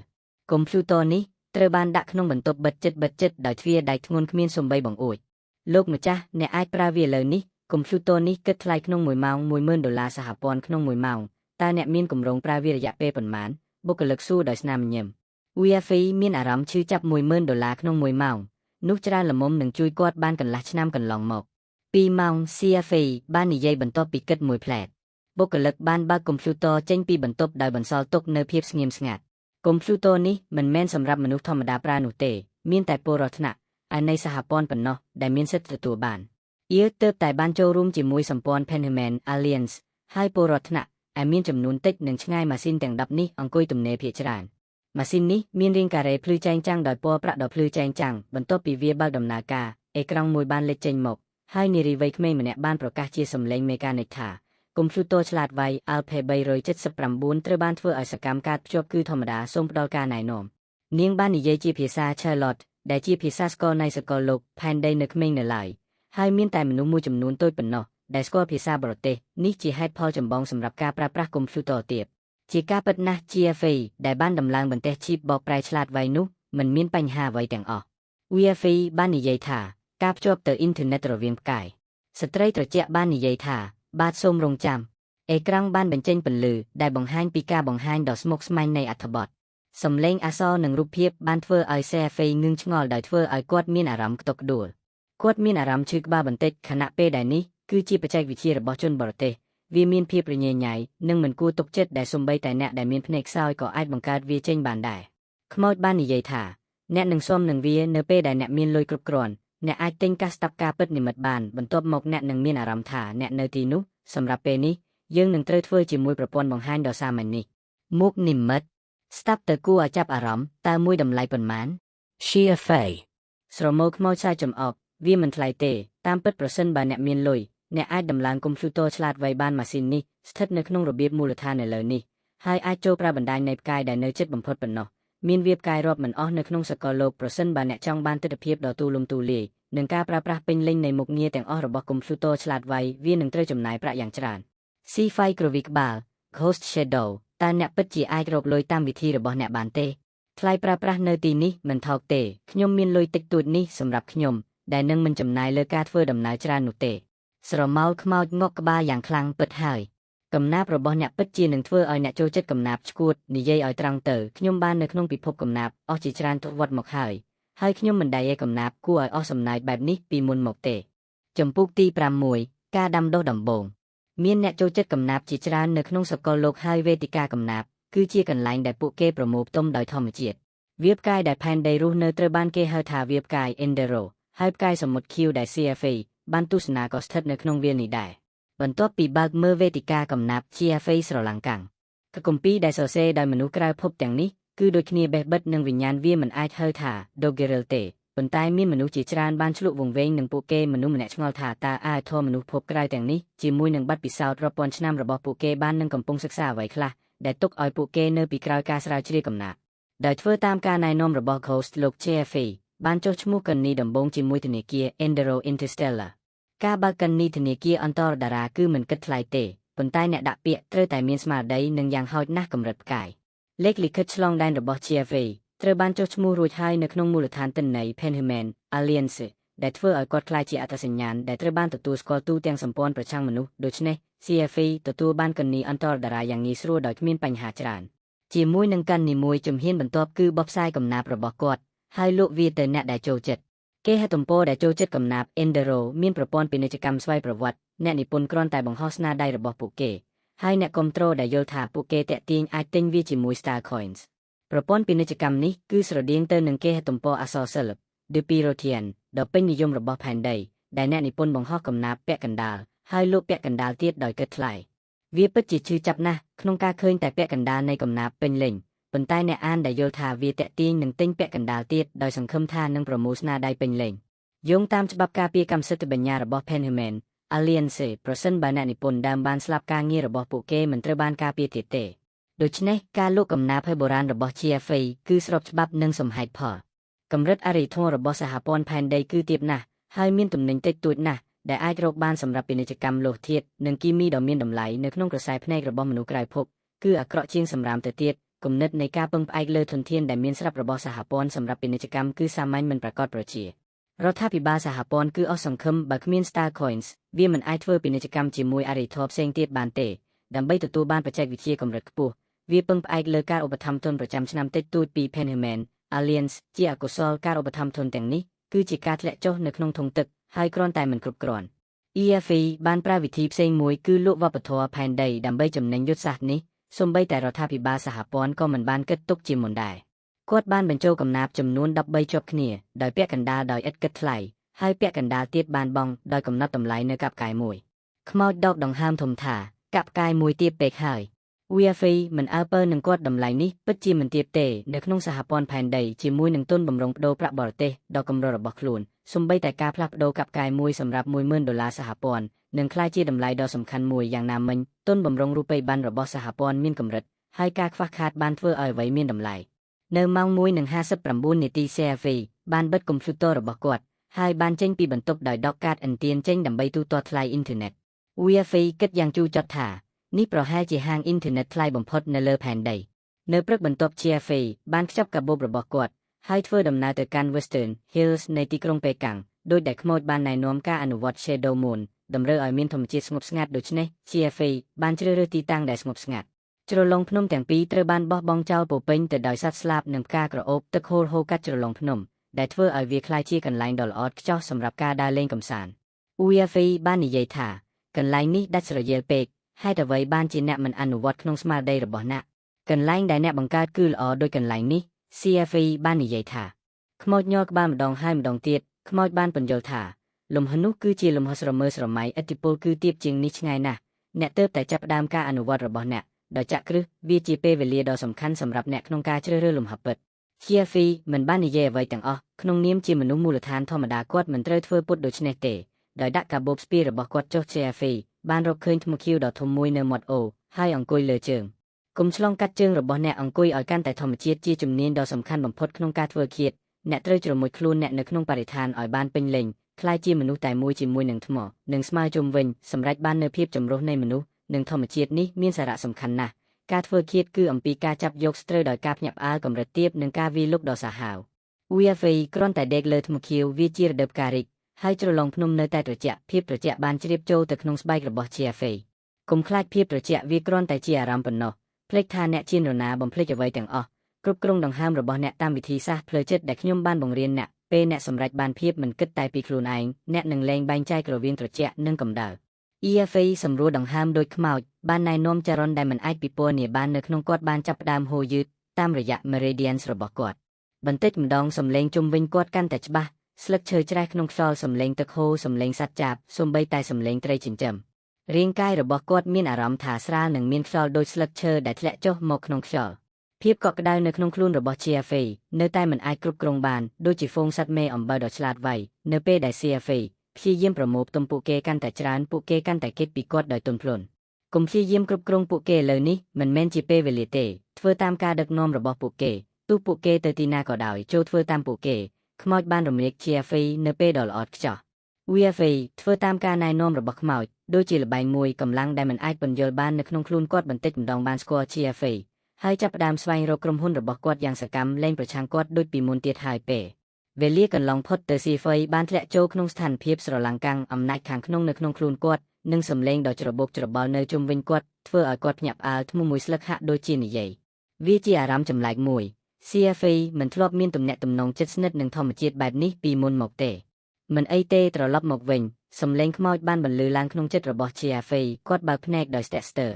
ភ្លៀងធ្លាក់មកពីលើមេឃបោកខោអាវគាត់ទាំងស្រុងប៉ុន្តែគាត់ភ្លេចខ្លួនខ្ញុំត្រូវតែនិយាយថាសម្រាប់អ្នកចាប់ផ្ដើមដំបូងអ្នកធ្វើបានល្អណាស់ប្រសិនបើល្បឿនកម្លាំងនិងការយល់ឃើញរបស់អ្នកអាចប្រសើរឡើងអ្នកប្រកាសជាខ្លាយជាឃាតករដ៏សាហាវម្នាក់ខ្មោចបាននិយាយដោយការពេញចិត្ត CFA មានអារម្មណ៍ស្រេកឃ្លានតើខ្ញុំអង្គុយនៅទីនេះយូរប៉ុណ្ណា3ថ្ងៃពេញ3ថ្ងៃ VFA ស្រឡាំងកាំង3ថ្ងៃពេញហាក់ដូចជា2-3ម៉ោងសម្រាប់គាត់មិនអាចយល់បានទាំងស្រុងរៀបចំរួចរាល់យើងត្រឡប់មកវិញអ្នកបានស្ទាត់ជំនាញមូលដ្ឋាននៃការលាយបញ្ចូលគ្នារួចហើយបន្ទាប់មកអ្នកនឹងត្រូវអនុវត្តក្នុងបរិយាកាសស្មុគស្មាញបន្ថែមទៀតខ្មោចបានដកដង្ហើមធំក្នុងចិត្តថា3ថ្ងៃត្រឹមតែ3ថ្ងៃប៉ុណ្ណោះវាបានធ្វើឲ្យមានភាពស៊ីសង្វាក់គ្នាជាមួយបរិស្ថានហើយវាបានចំណាយពេលអស់3ខែកន្លងមកហើយតើខ្ញុំគួរប្រាប់គាត់ថាគាត់បានបញ្ចប់កម្រិតដំបូងនៃ Shadow Moon រួចហើយនៅកុំប្រកាន់អីវឌ្ឍនភាពដ៏លឿនបែបនេះអាចនាំឲ្យមានមោទនភាពខ្ញុំគួរតែរក្សាវាទុកជាអាចកំបាំងសម្រាប់ពេលនេះ VFA ទាញអាហារដែលបានរៀបចំចេញពីកាបូបស្ពាយរបស់គាត់ហើយលេបវាខណៈពេលដែលខ្មោចបានស្រក់ទឹកភ្នែកនៅពេលឃើញខ្មោចគ្រាន់តែជាប្រលឹងសម្លឹងមើលមុខម្ហូបដែលមិនស្គាល់ពួកគេទេនៅពេលនេះគេទំព័រ Enderostar Region Poetry Lovers កំពុងតែមានការភ្ញាក់ផ្អើលជាមួយនឹងសកម្មភាពចម្ពោះទី7ផ្នែកនៃរង្វង់ព្យុះការអភិវឌ្ឍនៃអរិយធម៌មិនមែនជាផ្លូវទេឧទាហរណ៍យកផែនដីគ្មានអរិយធម៌ណាក្រៅពីចិនបុរាណមិនដែលផលិតកំណាព្យដ៏ប្រណិតបែបនេះទេយើងទាំងអស់គ្នាសុទ្ធតែជាជនជាតិចិនប្រើអក្សរចិនដូចគ្នាដូច្នេះហេតុអ្វីបានជាមនុស្សសម័យបុរាណអាចសរសេរគម្ពីរដ៏ស្រស់ស្អាតអស្ចារ្យបែបនេះដែលស្ថិតស្ថេរតាមសម័យកាលខណៈដែលមនុស្សសម័យទំនើបអាចទន្ទេញចាំស្នាដៃរបស់អ្នកជំនាន់មុនបាននេះគឺជាសំណួរដែលមិនអាចឆ្លើយបានកំណាព្យគឺជាអ្វីដែលកើតឡើងតែនៅពេលវេលានិងទីកន្លែងជាក់លាក់មួយប៉ុណ្ណោះហើយធាតុទាំងនេះមិនអាចបាត់បង់បានឡើយកំណាព្យមិនត្រឹមតែមានតែមួយគត់នៅលើផែនដីប៉ុណ្ណោះទេថែមទាំងមិនអាចប្រៀបផ្ទឹមបានទូទាំងសកលលោកទាំងមូលដូច្នេះហើយនៅពេលដែលការចេញផ្សាយកំណាព្យរាប់សិបឬដូច្នេះរបស់ CFA អ្នកស្រឡាញ់កំណាព្យនៅទូទាំងតំបន់តារា Endero កាន់តែសាហាវបន្ទះឈីបបកប្រែនៅក្នុងក្បាលរបស់ CFA បានដើរតួនាទីយ៉ាងសំខាន់ក្នុងរឿងនេះតាមរយៈការបកប្រែកំណាព្យទាំងនេះរក្សាបាននូវភាពតាក់ទាញដើមរបស់ពួកគេតាមដែលអាចធ្វើបានមិនដូចស្នាដៃបកប្រែជាច្រើនដែលត្រូវបានបំផ្លាញនិងបំផ្លាញបំផន់ឡើយត្រឹមតែរយៈពេល3ថ្ងៃកំណាព្យទាំងនេះត្រូវបានទិញជាមធ្យមជាង 10000 ដងដោយរកបានកាប់កាយរាប់សែនកាក់ពី CFA តែម្នាក់ឯងនេះជារូបិយប័ណ្ណសកលពិតប្រាកដរបស់សកលលោកដែលមានតម្លៃរាប់រយលានដុល្លារសហព័ន្ធលេខសម្គាល់គេហទំព័ររបស់ CFA ដែលមានចំណងជើងថា Wayne Talker មានប្រជាប្រិយភាពមិនគួរឲ្យជឿដោយអ្នកគ្រប់គ្នាចង់ដឹងថាតើអ្នកនិពន្ធអាចកំបាំងនេះជានរណានិងរបៀបដែលគាត់អាចសរសេរគម្ពីរដ៏ស្រស់ស្អាតបែបនេះអ្នកចូលចិត្តកំណាព្យជាច្រើនបានរងចាំកុំព្យូទ័ររបស់ពួកគេទាំងថ្ងៃទាំងយប់ដោយសង្ឃឹមថានឹងឃើញលេខសម្គាល់របស់ Wayne Talker មកលើអ៊ីនធឺណិតដូច្នេះពួកគេអាចអានស្នាដៃផ្សេងទៀតរបស់គាត់ជាអកុសល3ថ្ងៃបានកន្លងផុតទៅចាប់តាំងពីការចូលចុងក្រោយរបស់គាត់ដែលទុកឲ្យមនុស្សគ្រប់គ្នាចង់ឃើញគាត់ EFE មានអារម្មណ៍អស់កម្លាំងនឹងងុយគេងបន្ទាប់ពីចាក់ចេញពី Fashion គាត់រីករាយនឹងអាហារហឹរៗដ៏ឈ្ងុយឆ្ងាញ់នៅ Donglation និងគេងលក់ស្រួលក្នុងបន្ទប់សន្តាគាររបស់គាត់មុនពេលធ្វើដំណើរទៅកាន់បន្ទប់កុំព្យូទ័រដ៏ឆ្លាតវៃនៅជាន់ខាងលើនៃរដ្ឋបាលប្រជាពលរដ្ឋ Egles គាត់បានចូលទៅគេហទំព័រ Enderostar Region Poetry Lovers ហើយបាល់កនីរបស់គាត់អព្រះជាម្ចាស់អើយ EFA ស្ទើរតែមិនជឿភ្នែករបស់គាត់បន្ទាប់ពីកាត់ថ្លៃប្រតិបត្តិការ50អេកូនីរបស់គាត់ទទួលបានផលបូក5ខ្ទង់កាប់កាយ74 351ពេញហើយចំនួនបានបន្តលោតផ្លាស់ប្ដូររៀងរាល់2-3វិនាទីម្ដងគាត់មានសាររាប់មិនអស់នៅក្នុងប្រអប់សម្បត្តិរបស់គាត់ដែលស្នើសុំការហៅទូរស័ព្ទកម្ពុជា2-3គឺមកពីគេហទំព័រ Enderostar Region ដែលចូលចិត្តកំណាព្យគាត់បានចុចលើវាណាមួយហើយពួកគេទាមទារសិទ្ធិអ្នកនិពន្ធផ្ដាច់មុខចំពោះកំណាព្យដោយបង់ឲ្យគាត់1000កាប់កាយក្នុងមួយពាក្យ1000កាក់មាសក្នុងមួយពាក្យសំណាងម្លេះវាងាយស្រួលក្នុងការបង្កើតស្នាដៃរាប់ម៉ឺនពាក្យពីកំណាព្យបុរាណ ប៉ុន្តែវានឹងចំណាយប្រាក់រាប់សិបលានកាប់កាយ CFA គិតមួយផ្លែតរួចបិទសម្បត្តិនោះហើយធ្វើមិនដឹងប្រញាប់ឡើងហើយយល់ព្រមតាមសំណើរបស់ពួកគេធ្វើដូច្នេះយើងនឹងមានលុយគ្រប់គ្រាន់ដើម្បីទិញអស្តរស័តតើអ្នកមិនចង់ក្លាយជាមនុស្សខ្លាំងពូកែមែនទេខ្មោចបាននិយាយដោយអន្ទេសសាVFE ក្រវិក្បាលហើយនិយាយដោយក្លាហានថាប្រសិនបើយើងលក់កម្មសិទ្ធិបញ្ញាទៅឲ្យពួកគេប្រកាសជាទាញយកអត្ថប្រយោជន៍ពីស្ថានភាពនេះហើយគិតថ្លៃដ៏ច្រើនបន្ទាប់មកវានឹងកាន់តែពិបាកសម្រាប់អ្នកដែលចូលចិត្តអានកំណាព្យតាមពិតទៅវាមិនមែនថា CFA មិនចង់រកលុយច្រើននោះទេប៉ុន្តែគាត់មិនអាចបុរាណបានកន្លងផុតទៅតាំងពីយូរយារណាស់មកហើយការរក្សាសិទ្ធិដោយធម្មជាតិមិនមែនជាកម្មសិទ្ធិរបស់នរណាម្នាក់ឡើយ CFA ប្រហែលជាបានទាញយកអត្ថប្រយោជន៍ពីការខ្វះការយល់ដឹងរបស់អរិយធម៌ក្រៅភពដើម្បីរកលុយប៉ុន្តែការធ្វើឲ្យខ្លួនគាត់ជាប់នៅក្នុងចំនួនការរក្សាសិទ្ធិដែលស្រពេចស្រពិលគឺមិនសមហេតុផលទេខ្មោចមិនបានដឹងរឿងនេះទេគាត់បានយកពាក្យរបស់ CFA មកនិយាយដោយតម្លៃហើយលន់មាត់ថាខ្ញុំពិតជាមានការចាប់អារម្មណ៍កាន់តែខ្លាំងឡើងចំពោះអ្នកបានគិតយ៉ាងល្អិតល្អន់នៅចំនួនដ៏ច្រើននៃអ្នកស្រឡាញ់កំណាព្យ VFE មិនចេះនិយាយគាត់គ្មានកន្លែងណាដែលមានភាពអស្ចារ្យដូចដែលខ្មោចអះអាងនោះទេគាត់បានត្រឡប់តាមរយៈអ៊ីមែលផ្សេងទៀតភាគច្រើនជាសម្បត្តិមិត្តភាពពីអ្នកចូលចិត្តកំណាព្យហើយខ្លះជាលិខិតអញ្ជើញសម្ភាសពីស្ថាប័នព័ត៌មានដោយកំណត់ថាមិនបញ្ចេញឈ្មោះ CFA មិនអើពើនឹងពួកគេទាំងអស់អ៊ីមែលពិសេសមួយបានតាក់ទាញចំណាប់អារម្មណ៍របស់ CFA ខណៈពេលដែលអ៊ីមែលផ្សេងទៀតទាំងអស់មានពណ៌ប្រភេទសូម្បីតែគេហទំព័រទាំងនោះមានពណ៌ខ្មៅក៏ដោយអ៊ីមែលនេះគឺជាពណ៌ផ្កាឈូកប្លែកគាត់បានក្រឡេកមើលអ្នកផ្ញើអាព្រីលគាត់ចុចអានវា2-3 វិនាទីស្រាប់តែសើចសម្បត្តិនោះសរសេរថាខ្ញុំបញ្ជាឲ្យអ្នកសរសេរកំណាព្យមួយនៅលើប្រធានបទនៃសមុទ្ររដូវស្លឹកឈើជ្រុះហើយផ្ញើវាទៅក្នុងប្រអប់សម្បត្តិរបស់ខ្ញុំ VFA. Barry ហើយយកដំពកវិនិច្ឆ័យតាមឈ្មោះវាច្បាស់ជាមនុស្សស្រីប៉ុន្តែអក្ខកិរិយាពិតជាមិនអាចទទួលយកបានបញ្ជាតើអ្នកគិតថាអ្នកជានរណាដោយប្រើម្រាមដៃរបស់គាត់ CFA បានសរសេរចម្លើយរបស់គាត់មហាសមុទ្រអ្នកធំណាស់រដូវស្លឹកឈើជ្រុះអ្នកស្ងួតណាស់ហើយសមុទ្ររដូវស្លឹកឈើជ្រុះអ្នកនៅតែធំណាស់ CFA ធ្វើឡើងវិញនៅកំណាព្យคล้ายៗរបស់ខ្មោចយ៉ាងអស់សំណើចជាស្នាមញឹមដែលលេងលើផ្ទៃមុខរបស់គាត់ពេលដែលគាត់យកវាមកផ្ញើបន្ទាប់ពីការលេងសើចនេះ CFA បានឆ្លៀតខួរក្បាលរបស់គាត់ដើម្បីចេញកំណាព្យចំនួន24បន្ថែមទៀតដើម្បីបង្ហោះនៅលើគេហទំព័ររបស់គាត់ឥឡូវគាត់សោកស្ដាយចំពោះការខ្វះចំណេះដឹងបើគាត់ដឹងថាគាត់អាចរកលុយតាមវិធីនេះគាត់នឹងឈប់រៀនភាសាចិនហើយបន្ទាប់ពីផ្ទេរកាប់កាយ 74,000 ទៅកាន់នីធនាគាររបស់គាត់ CFA បានចាប់ផ្ដើមរកគេហទំព័រពាណិជ្ជកម្មផ្សេងទៀតដោយរៀបចំទិញឱសថមួយចំនួនសម្រាប់ការដាំដុះរបស់គាត់និងវត្ថុបច្ចេកវិទ្យាខ្ពស់មួយចំនួនដែលមិនមាននៅលើផែនដីស្មៅក្អែកមាស10ផ្លែផ្លែឈើភ្លឺពេលយប់10ផ្លែនិងដើមទំពាំងបាយជូរបាយតង2-3គ្រាប់ទៀត30ឬដូច្នេះខ្មោចបាននិយាយយ៉ាងសាមញ្ញហាក់ដូចជារបស់ទាំងនេះដោយឥតគិតថ្លៃ EFA ស៊ូទ្រាំនឹងការឈឺចាប់ហើយបន្តចុចទិញបេះដូងរបស់គាត់ឈឺនៅពេលចុចម្ដងមិនមានវិធីផ្សេងទេឥឡូវនេះ CFA បានបាត់បង់សមត្ថភាពក្នុងការរីកចម្រើនគាត់អាចពឹងផ្អែកលើថ្នាំទាំងនេះដើម្បីកែលម្អការដាំដុះរបស់គាត់ឱសថចំនួន17ប្រភេទបូករួមទាំងឧបករណ៍ Alchemy មួយឈុតធ្វើឲ្យគាត់ខាតបង់ប្រាក់កាប់កាយ 63,800 ទ្រព្យសម្បត្តិដែលទើបទទួលបានថ្មីរបស់គាត់ត្រូវបានបាត់បង់ក្នុងមួយប៉ព្រិចភ្នែកនេះមិនមែនគ្រាន់តែចាយលុយទេគឺដុតចោលខ្មោចនោះដកដង្ហើមធំថាគុណភាពអន់ពេក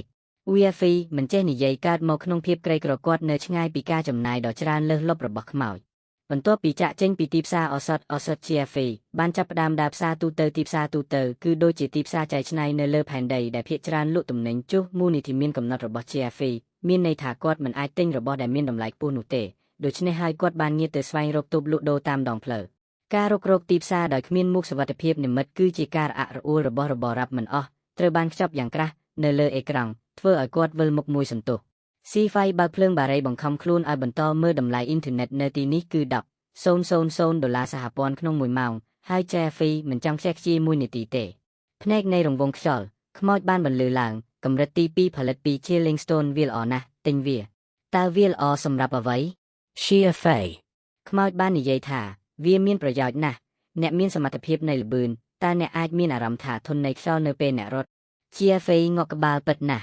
់ភ្នែកនៃរង្វង់ខ្យល់នេះត្រូវបានរចនាឡើងដើម្បីកាត់បន្ថយភាពទន់ទ្រាំដែលបណ្ដាលមកពីការរឹតខ្យល់អ្នកណាដែលមានសមត្ថភាពល្បឿនត្រូវតែពាក់ចិញ្ចៀននេះយោងតាមការកណនារបស់ខ្ញុំថ្នាំដែលអ្នកបានទិញនៅពេលនេះគួរតែគ្រប់គ្រាន់សម្រាប់អ្នកដើម្បីទម្លុះកម្រិតពន្លឺផ្កាយហើយឈានដល់កម្រិតក្រុមតារានៃក្របធំនៅពេលនោះល្បឿនរបស់អ្នកនឹងលើសពី100ម៉ែត្រក្នុង1វិនាទីបើគ្មានភ្នែកនៃខ្យល់ដើម្បីទប់ទល់នឹងខ្យល់ប៉ុន្មាន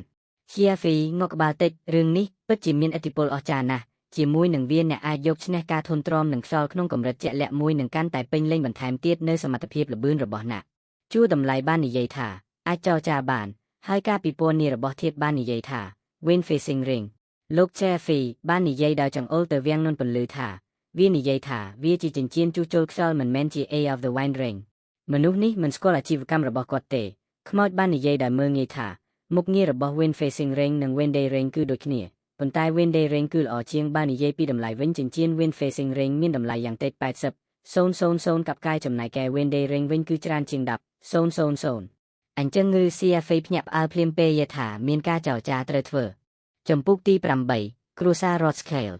ចិញ្ចៀនភ្នែកនៃខ្យល់នេះត្រូវបានផលិតចេញពីថ្មត្រជាក់ដ៏កម្រថ្មត្រជាក់មានរូបរាងស្រដៀងទៅនឹងថ្មអ័រគីដេសដែលប្រើសម្រាប់ធ្វើចិញ្ចៀនខ្យល់ប៉ុន្តែវានុភាពរបស់ Killing Stone គឺក្រាស់ជាងហើយលំនាំរបស់វាកាន់តែស្រស់ស្អាតអ្នកលក់នេះច្បាស់ណាស់ថាមិនស្ទាត់ជំនាញលើផ្នែក Window នេះទេចិញ្ចៀន Wind Facing Ring ធម្មតាមានតម្លៃ80,000 Star Coins មិនមែននិយាយពីចិញ្ចៀននេះធ្វើពី Killing Stone ដ៏មានតម្លៃទេខ្ញុំប៉ាន់ស្មានថាចិញ្ចៀននេះនឹងមិនអាចរកបាននៅផ្ទះឈ្មួញក្នុងតម្លៃតិចជាង200,000 Star Coins នោះទេ 200,000. ចិញ្ចៀននេះមានតម្លៃណាស់ UFA ភ្ញាក់ផ្អើលចិញ្ចៀនមួយវងនេះមើលទៅមានរូបរាងធម្មតាប៉ុន្តែវាមានតម្លៃជាងត្បូងដ៏មានតម្លៃទៅទៀតខ្មោចមើលងាយនោះគ្មានអ្វីទេ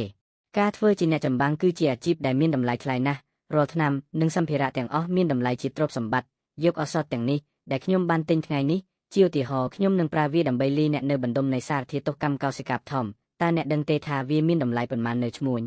EFA ងក់ក្បាលគាត់មិនដឹងថារបស់ទាំងនេះមានតម្លៃប៉ុន្មាននោះទេគាត់បានវាបញ្ចូល Cell Activation Potion ទៅក្នុងរបារស្វែងរកហើយអេក្រង់បង្ហាញលទ្ធផលរាប់ពាន់យ៉ាងឆាប់រហ័សសារធាតុកម្មកោសិកាបឋមថោកបំផុតមានតម្លៃ30,000កាប់កាយក្នុងមួយដប់ខណៈដែលកម្រិតមធ្យមមួយនឹងត្រូវចំណាយយ៉ាងហោចណាស់150,000កាប់កាយតាមខ្មោចថ្នាំមួយបាច់នេះអាចប្រើសម្រាប់លាយថ្នាំយ៉ាងតិច10ការទិញវាទាំងអស់ពីអ្នកជំនួញនឹងត្រូវចំណាយអស់យ៉ាងតិច300,000កាប់កាយខណៈដែលវត្ថុធាតុដើមនិងឧបករណ៍លាយថ្នាំរុក្ខជាតិបឋមមានតម្លៃត្រឹមតែ63,000កាប់កាយប៉ុណ្ណោះនេះមានន័យថាខ្មោចបានជួយសង្គ្រោះ CFV ជាង200,000កាប់កាយនៅលើនេះតែម្នាក់ឯងយល់ទេខ្មោចបាននិយាយដោយមោទនភាព UFA ងក់ក្បាលយ៉ាងខ្លាំងមែនហើយខ្ញុំទទួលស្គាល់ថាខណៈពេលដែលកំណាព្យរបស់អ្នកអាក្រក់អ្នកមានទេពកោសល្យខ្លះនៅក្នុងផ្នែកផ្សេងទៀតខ្មោចអោនបូមាត់ហើយនិយាយទាំងមិនពេញចិត្តថាមិនសមហេតុសមផលទេនិកាយរបស់ខ្ញុំត្រូវបានគេស្គាល់ថាជានិកាយ Immortal Esoteric Secret សារប្រមូលផ្ដុំតែមួយមានក្បាច់គុណប្លែកជាង10លានប្រសិនបើអ្នកចេះជំនាញឱសថសាស្ត្ររបស់ខ្ញុំទោះបីជាអ្នកមិនសូវពូកែក៏ដោយអ្នកអាចក្លាយជាឱសថការីបានឱសថការីពូកែគឺកម្រមានណាស់នៅក្នុងសកលលោកដែលប្រាក់ចំណូលរបស់ពួកគេមិនដូចគ្នាគាត់បានចុចប៊ូតុងប្រតិបត្តិការថ្នមហើយមួយសន្ទុះក្រោយមកយុវជនម្នាក់បានបង្ហាញខ្លួនលើអេក្រង់គាត់មានអាយុប្រហែល20ឆ្នាំហើយមើលទៅដូចជាអៀតលេងលើកលែងតែភ្នែកតូចជាងរបស់គាត់ដែលមានទំហំប៉ុនសណ្ដែកសៀងពីរតើខ្ញុំអាចធ្វើអ្វីឲ្យអ្នកបុរសវ័យក្មេងបានសួរខ្ញុំចង់ទិញចិញ្ចៀនជួសជុលខ្យល់ CFA បានសង្កត់ធ្ងន់ដោយចេតនានៅពាក្យដៃទី2នេះជាតម្រុយផ្លូវចិត្តមួយថានេះជារបស់ជួសកុំគិតលក់វាក្នុងតម្លៃរបស់ថ្មីអូថ្មីបិទតែចិញ្ចៀននោះជាជួសក៏ដោយក៏វាស្ថិតក្នុងស្ថានភាពល្អហើយមិនមានការខូចខាតអ្វីដែរតែអ្នកគិតយ៉ាងណាចំពោះកាប់កាយ 8,000 CFA ងក់ក្បាលតម្លៃនេះខ្ពស់ពេកហើយក្រុមហ៊ុន Speed Dragon Trading Company លក់ចិញ្ចៀនមួយវងដូចនេះតម្លៃ 9,000 កាក់ក៏នៅតែថ្មីដែលភាគីម្ខាងទៀតសុខចិត្តទទួលថ្លៃដឹកជញ្ជូនមិនអីទេលើកនេះទោះបីយើងជាមិត្តនឹងគ្នាក៏ផ្កាយ 7,500 កាក់មិនតិចដែរមិត្តភក្តិគួរមានចិត្តស្មោះចំពោះគ្នាទៅវិញទៅមកវិនិភាពនៅលើចិញ្ចៀនរបស់អ្នកច្បាស់ជាខ្លាំងពេកវាពិបាកក្នុងការនិយាយថាតើវានឹងមានប្រសិទ្ធភាពប៉ុណ្ណាខ្ញុំនឹងបង់ប្រាក់អត្ថបទមាចំនួន 7,000 កាប់កាយប្រសិនបើវាច្រើនជាងនេះខ្ញុំក៏អាចទិញថ្មីដោយផ្ទាល់ផងដែរចិញ្ចៀននេះមិនមែនជាចិញ្ចៀនជួសជុលខ្យល់តតែសោះដូច្នេះវិនិភាពនឹងខុសពីធម្មជាតិថៅកែវ័យក្មេងក៏ដឹងរឿងនេះដែរយុវជននោះគិតមួយសន្ទុះរួចនិយាយថាឯងជាអ្នកចរចាដូចែងនិយាយអញ្ចឹងកាប់កាយ 7,000 EFA ពិតជាបានទិញចិញ្ចៀន Level 2A of the Storm ដែលមានតម្លៃដល់ទៅ 200,000 កាប់កាយត្រឹមតែ 7,000 ប៉ុណ្ណោះ Costly ភ្ញាក់ផ្អើលយ៉ាងខ្លាំងខ្ញុំឃើញថាអ្នកមានសក្តានុពលក្នុងការក្លាយជាអ្នករកប្រាក់ចំណេញតើអ្នកដឹងដោយរបៀបណាថាចិញ្ចៀនថ្មីពីក្រុមហ៊ុន Speed Dragon Trading ត្រូវបានលក់ក្នុងតម្លៃ 9,000 កាប់កាយ EFA បញ្ជាក់ពីប្រតិបត្តិការនោះបន្ទាប់មកដកបារីភ្នំវត្តក្រហមមកដាក់នៅចន្លោះបូមាត់របស់គាត់ខ្ញុំមិនដឹងទេ Costly និយាយមិនចេញដូច្នេះ CFA បានបង្កើតឡើងបន្ទាប់ពីទិញឱសថនឹង A of the Storm Ring ហើយបង់ថ្លៃដឹកជញ្ជូន CFA នៅសល់តែកាប់កាយ437ក្នុងកនីរបស់គាត់ប៉ុណ្ណោះអត្រាប្តូរប្រាក់ផ្លូវការសម្រាប់កាប់កាយទៅប្រាក់ដុល្លារសហព័ន្ធគឺពី1ទៅ10,000កាប់កាយជាង1400បន្តិច បានបំផ្លាញទៅជាដុល្លារសហព័ន្ធមានជាង14លានហើយនោះជាតម្លៃផ្លូវការមានពាក្យជាចាំអារម្មណ៍ថានៅលើទីផ្សារងឹតអត្រាប្តូរប្រាក់សម្រាប់កាប់កាយបានឡើងដល់1ទៅ12,000 EFE បានសម្រេចចិត្តបំផ្លាញលុយទាំងអស់របស់គាត់ទៅជាដុល្លារសហព័ន្ធបន្ទាប់ពីបានចូលមើលហាងកាហ្វេអ៊ីនធឺណិតថ្លៃបំផុតរបស់ផែនដី2ដងនិងការចំណាយប្រចាំថ្ងៃសមតុល្យកាតឥណទានរបស់ GFA មានតិចជាង100,000 យន្តធនាគារ Endero Galaxy Bank មានសាខាតែមួយគត់នៅក្នុងសហព័ន្ធផែនដីក្នុងទីក្រុងញូវយ៉កដើម្បីដកប្រាក់ Star Dollars GFA ត្រូវទៅញូវយ៉កដោយផ្ទាល់បន្ទាប់ពីវេចខ្ចប់កាបូបសាមញ្ញ GFA បានមកដល់អាកាសយានដ្ឋានប៉េកាំងពលរដ្ឋថ្នាក់ឯនៃសហព័ន្ធមិនចាំបាច់ធ្វើការកក់ជើងហោះហើរទេក្រុមហ៊ុនអាកាសចរធំនឹងឡើងជិះមុនគេដោយអនុញ្ញាតឲ្យពួកគេទៅដល់និងចាក់ចេញដោយមិនរងចាំដែលជាសិទ្ធិមួយក្នុងចំណោមសិទ្ធិរបស់ពលរដ្ឋថ្នាក់នៅលើជើងហោះហើរ Beijing New York ក្នុងថ្នាក់ទី1 UEFA បានអង្គុយនៅកៅអីធំទូលាយដោយកាន់កែវស្រាសម្ប៉ាញដែលផ្ដល់ជូនដោយអ្នកបម្រើលើយន្តហោះកៅអីមានទំហំធំទូលាយមិនគួរឲ្យជឿហើយអាចលាតសន្ធឹងបានទាំងស្រុងដែលធ្វើឲ្យវាងាយស្រួលក្នុងការគេងកាប៊ីនលំដាប់ទី1ដ៏ធំនេះផ្ទុកអ្នកដំណើររាប់សិបនាក់ប៉ុណ្ណោះ CFA អង្គុយក្បែរបុរសអាយុ70ឆ្នាំរបស់គាត់មុខរបស់គាត់មានស្នាមជ្រាបជ្រួញនិងពាក់វ៉ែនតាខ្មៅធំអាកកិរិយាសុភាពរាបសារនៅដៃឆ្វេងរបស់គាត់ដាក់ដែកអាលុយមីញ៉ុមសុវត្ថិភាពជាប់នឹងកដៃដោយសុវត្ថិភាពដោយធ្នូដៃភ្លឺពីរតើអ្នកណាដឹងថាវត្ថុមានតម្លៃអ្វីខ្លះនៅខាងក្នុងចង់បារីបុរសចំណាស់ EFA ញឹមតិចក្រវីដៃរបស់គាត់ដោយសុភាពហើយដកបារីហុងថេសិនថោកបំផុតពាក់កណ្ដាលកញ្ចប់ចេញពីហោប៉ៅរបស់គាត់សុំទោសខ្ញុំគ្រាន់តែជួបបារីហុងថាសានខ្ញុំមិនធ្លាប់ប្រាអ្វីផ្សេងទៀតទេបុរសចំណាស់ហាក់ដូចជាចង់ដឹងចង់ឃើញយ៉ាងច្បាស់ថាមិនដែលឃើញបារីហុងតាពស្ថោកទាំងនេះពីមុនមកទេតើបារីទាំងនេះល្អទេ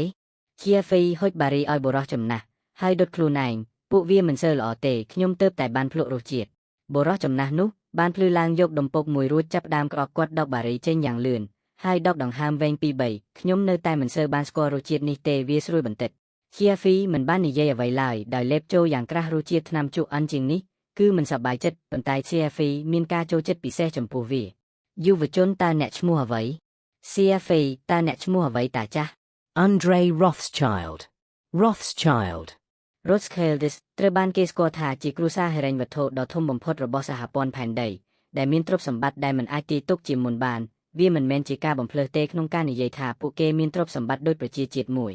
វាត្រូវបានគេនិយាយថាការបង្កើតអ៊ីស្រាអែលនៅសម័យបុរាណគឺដោយសារតែ Rothschild ប្រតិពលដ៏ធំរបស់ពួកគេនៅក្នុងឧស្សាហកម្មហិរញ្ញវត្ថុដោយបញ្ចុះបញ្ចូលរដ្ឋាភិបាលអាមេរិកឲ្យជួយជ្វីសបង្កើតរដ្ឋផ្ទាល់ខ្លួនរបស់ពួកគេគ្មាននរណាម្នាក់ដឹងពីទ្រព្យសម្បត្តិពិតរបស់គ្រួសារនេះទេប៉ុន្តែគ្រប់គ្នាដឹងថាពាក្យមួយម៉ាត់ពីពួកគេអាចធ្វើឲ្យប្រព័ន្ធហិរញ្ញវត្ថុសហព័ន្ធទាំងមូលមានភាពច្របូកច្របល់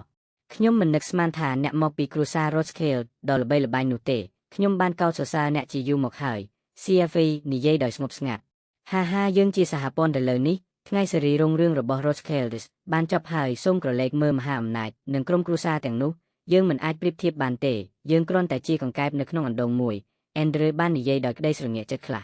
ឥទ្ធិពលនៃអរិយធម៌របស់ជនបរទេសលើលំដាប់ដែលបានបង្កើតឡើងរបស់ផែនដីអាចត្រូវបានគេពិពណ៌នាថាជាការបំផ្លាញផែនដីសាជីវកម្មនិងគ្រួសារធំទាំងនោះគឺមិនលើសពីស្រមោចនៅក្នុងក្រសែភ្នែកនៃអរិយធម៌ជនបរទេសដ៏មានឥទ្ធិពលនេះទេមនុស្សគ្រប់រូបនៅលើផែនដីលើនេះមានអារម្មណ៍ថាមានវិបត្តិយ៉ាងខ្លាំងដោយមានអ្នកជិតខាងដ៏មានឥទ្ធិពលមិនគួរឲ្យជឿជាច្រើនបានលេចមុខភ្លាមគ្មាននរណាម្នាក់ស្ថិតក្នុងស្ថានភាពល្អជាងនេះទេនោះមិនមែនជាការពិតទេពួកគេក៏បានឆ្លងកាត់រាប់រយរាប់ពាន់សូម្បីតែរាប់លានឆ្នាំនៃការអភិវឌ្ឍដើម្បីឈានដល់ស្ថានភាពបច្ចុប្បន្នរបស់ពួកគេផែនដីនៅក្មេងនៅឡើយប្រសិនបើយើងផ្ដល់ពេលវេលាឲ្យដូចគ្នានោះយើងនឹងមិនចាំបាច់អាក្រក់ជាងពួកគេទេ CFA បានលួងលោមគាត់ខ្ញុំសង្ឃឹមដូច្នេះវាជារឿងល្អសម្រាប់មនុស្សវ័យក្មេងដែលមានថាមពលនៅអាយុរបស់ខ្ញុំគ្រាន់តែចង់ចំណាយពេលចូលនិវត្តន៍ដោយសន្តិភាពតែអ្នកកំពុងធ្វើអ្វីនៅញូវយ៉ក CFA បាននិយាយថាខ្ញុំនឹងទៅ Endero Galaxy Bank ដើម្បីមើលរឿងមួយចំនួន Andre Endaro Galaxy Bank. អត់ទោសឲ្យខ្ញុំប៉ុន្តែធនាគារនោះមិនគ្រប់គ្រងរូបិយប័ណ្ណសហព័ន្ធតើដូច្នេះទេ GFA ញឹមតិចតាមពិតទៅវាគ្មានអ្វីសោះខ្ញុំមាន Star Coins ជាង 1000 នៅទីនោះហើយខ្ញុំចង់ប្ដូរវាជាដុល្លារសហព័ន្ធ Andre ហាក់មានអារម្មណ៍រំភើបជាខ្លាំងគាត់ងើបឡើងហើយផ្អៀងទៅ GFA តើអ្នកអាចប្ដូរកាប់ផ្កាយរបស់អ្នកឲ្យយើងបានទេ Andre សួរដោយអន្ទេសាខ្ញុំដឹងថានេះអាចជាការសន្មត់បន្តិចប៉ុន្តែនេះមានសារៈសំខាន់ខ្លាំងណាស់សម្រាប់ខ្ញុំគ្រួសាររបស់យើងនិងសហព័ន្ធផែនដីទាំងមូល Andre មិនទាន់និយាយចប់ទេនៅពេលដែលបុរសវ័យកណ្ដាលដែលមានរូបរាងធាត់ស្រាប់តែក្រោកចេញពីកាប៊ីនហើយដើរទៅកណ្ដាលដោយប្រឈមមុខនឹងមនុស្សគ្រប់គ្នា បុរសថតបានហែកអាវស្បែកខ្មៅចេញដោយបង្ហាញវត្ថុមួយជួរដែលមើលទៅដូចជាគ្រាប់បែកនិងស្រទាប់រោមទ្រូងក្រាស់កុំរើអីបើអ្នកណាហ៊ានរើអញនឹងបំផ្ទុះគ្រាប់បែកហើយបញ្ជូនឯងទៅជួបព្រះចំពុកទី9ការលួចការភ័យស្លន់ស្លោបានផ្ទុះឡើងនៅក្នុងកាប៊ីនស្ត្រីវ័យកណ្ដាលអាយុ40ឆ្នាំម្នាក់បានស្រែកជាមួយសន្ទុះមុនពេលសន្លប់ភ្លាមនៅពេលនេះចោរប្លន់ម្នាក់ទៀតបានក្រោកឈរឡើងម្នាក់នេះមើលទៅមានអាយុខ្ទង់20ឆ្នាំស្លៀកឈុតប្រភេទនិងក្រវ៉ាត់កើមុខរបស់គាត់ស្លេកបូម៉ាត់ស្តាងរបស់គាត់ញឹមពាក់កណ្ដាលបន្ទុះវែងរបស់គាត់លាក់ភ្នែករបស់គាត់ហើយដៃរបស់គាត់ត្រូវបានរុំដោយបងរុំពស់យុវជនមុខស្លេកនិយាយយ៉ាងត្រជាក់ថាឲ្យតែអ្នកធ្វើតាមការណែនាំរបស់ខ្ញុំធានាថាអ្នកទាំងអស់គ្នានឹងរួចជីវិតគាត់ញាក់ភ្នែកទៅក្រុមរបស់ជាហ្វេលោក Andrew សូមប្រគល់ប្រអប់នោះកុំបណ្ដោយឲ្យកម្លាំងចិត្តរបស់អ្នកធ្វើឲ្យជីវិតអ្នកគ្រប់គ្នាមានគ្រោះថ្នាក់មនុស្សនៅជុំវិញគាត់សម្លឹងមើល Andrew ដោយសង្ឃឹមថាគាត់នឹងប្រគល់របស់របរយ៉ាងឆាប់រហ័សហើយអនុញ្ញាតឲ្យចោលប្លន់ទៅ Andrew ក្រវីថ្មិញហើយលើកដៃឆ្វេងឡើងខ្ពស់ខ្ញុំមិនមានកូនសោទេយុវជនមុខស្លេកស្លាំងហើយនិយាយថាមិនអីទេវាតែងតែមានផ្លូវគាត់ងក់ក្បាលដាក់បុរសធាត់ដែលងក់ក្បាលហើយចូលទៅក្នុងកន្លែងធ្វើការរបស់អ្នកបើកយន្តហោះមួយសន្ទុះក្រោយមកគាត់ងើបមកកាន់កាំបិតផ្លែឈើយុវជនមុខស្លេកក៏យកកាំបិតមកថ្លឹងក្នុងដៃទោះបីជាតូចក៏ដោយវាមានគុណភាពល្អមានអារម្មណ៍ថាធ្ងន់នៅក្នុងដៃរបស់គាត់លោក Andrew វាអាចនឹងឈឺចាប់បន្តិចសូមអត់ធ្មត់ជាមួយខ្ញុំវិធីសាស្ត្រ Colker កាត់កដៃអ្នកណាម្នាក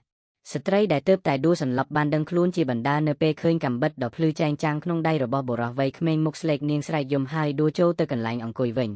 Weafi បានក្រឡេកមើលជុំវិញហើយបានកត់សម្គាល់ឃើញអ្វីដែលចម្លែកអំពីបុរសម្នាក់ដែលមានអាយុ30ឆ្នាំគាត់មានរាងខ្ពស់និងសាច់ដុំមានថ្កាមធំមុខរឹងមាំនឹង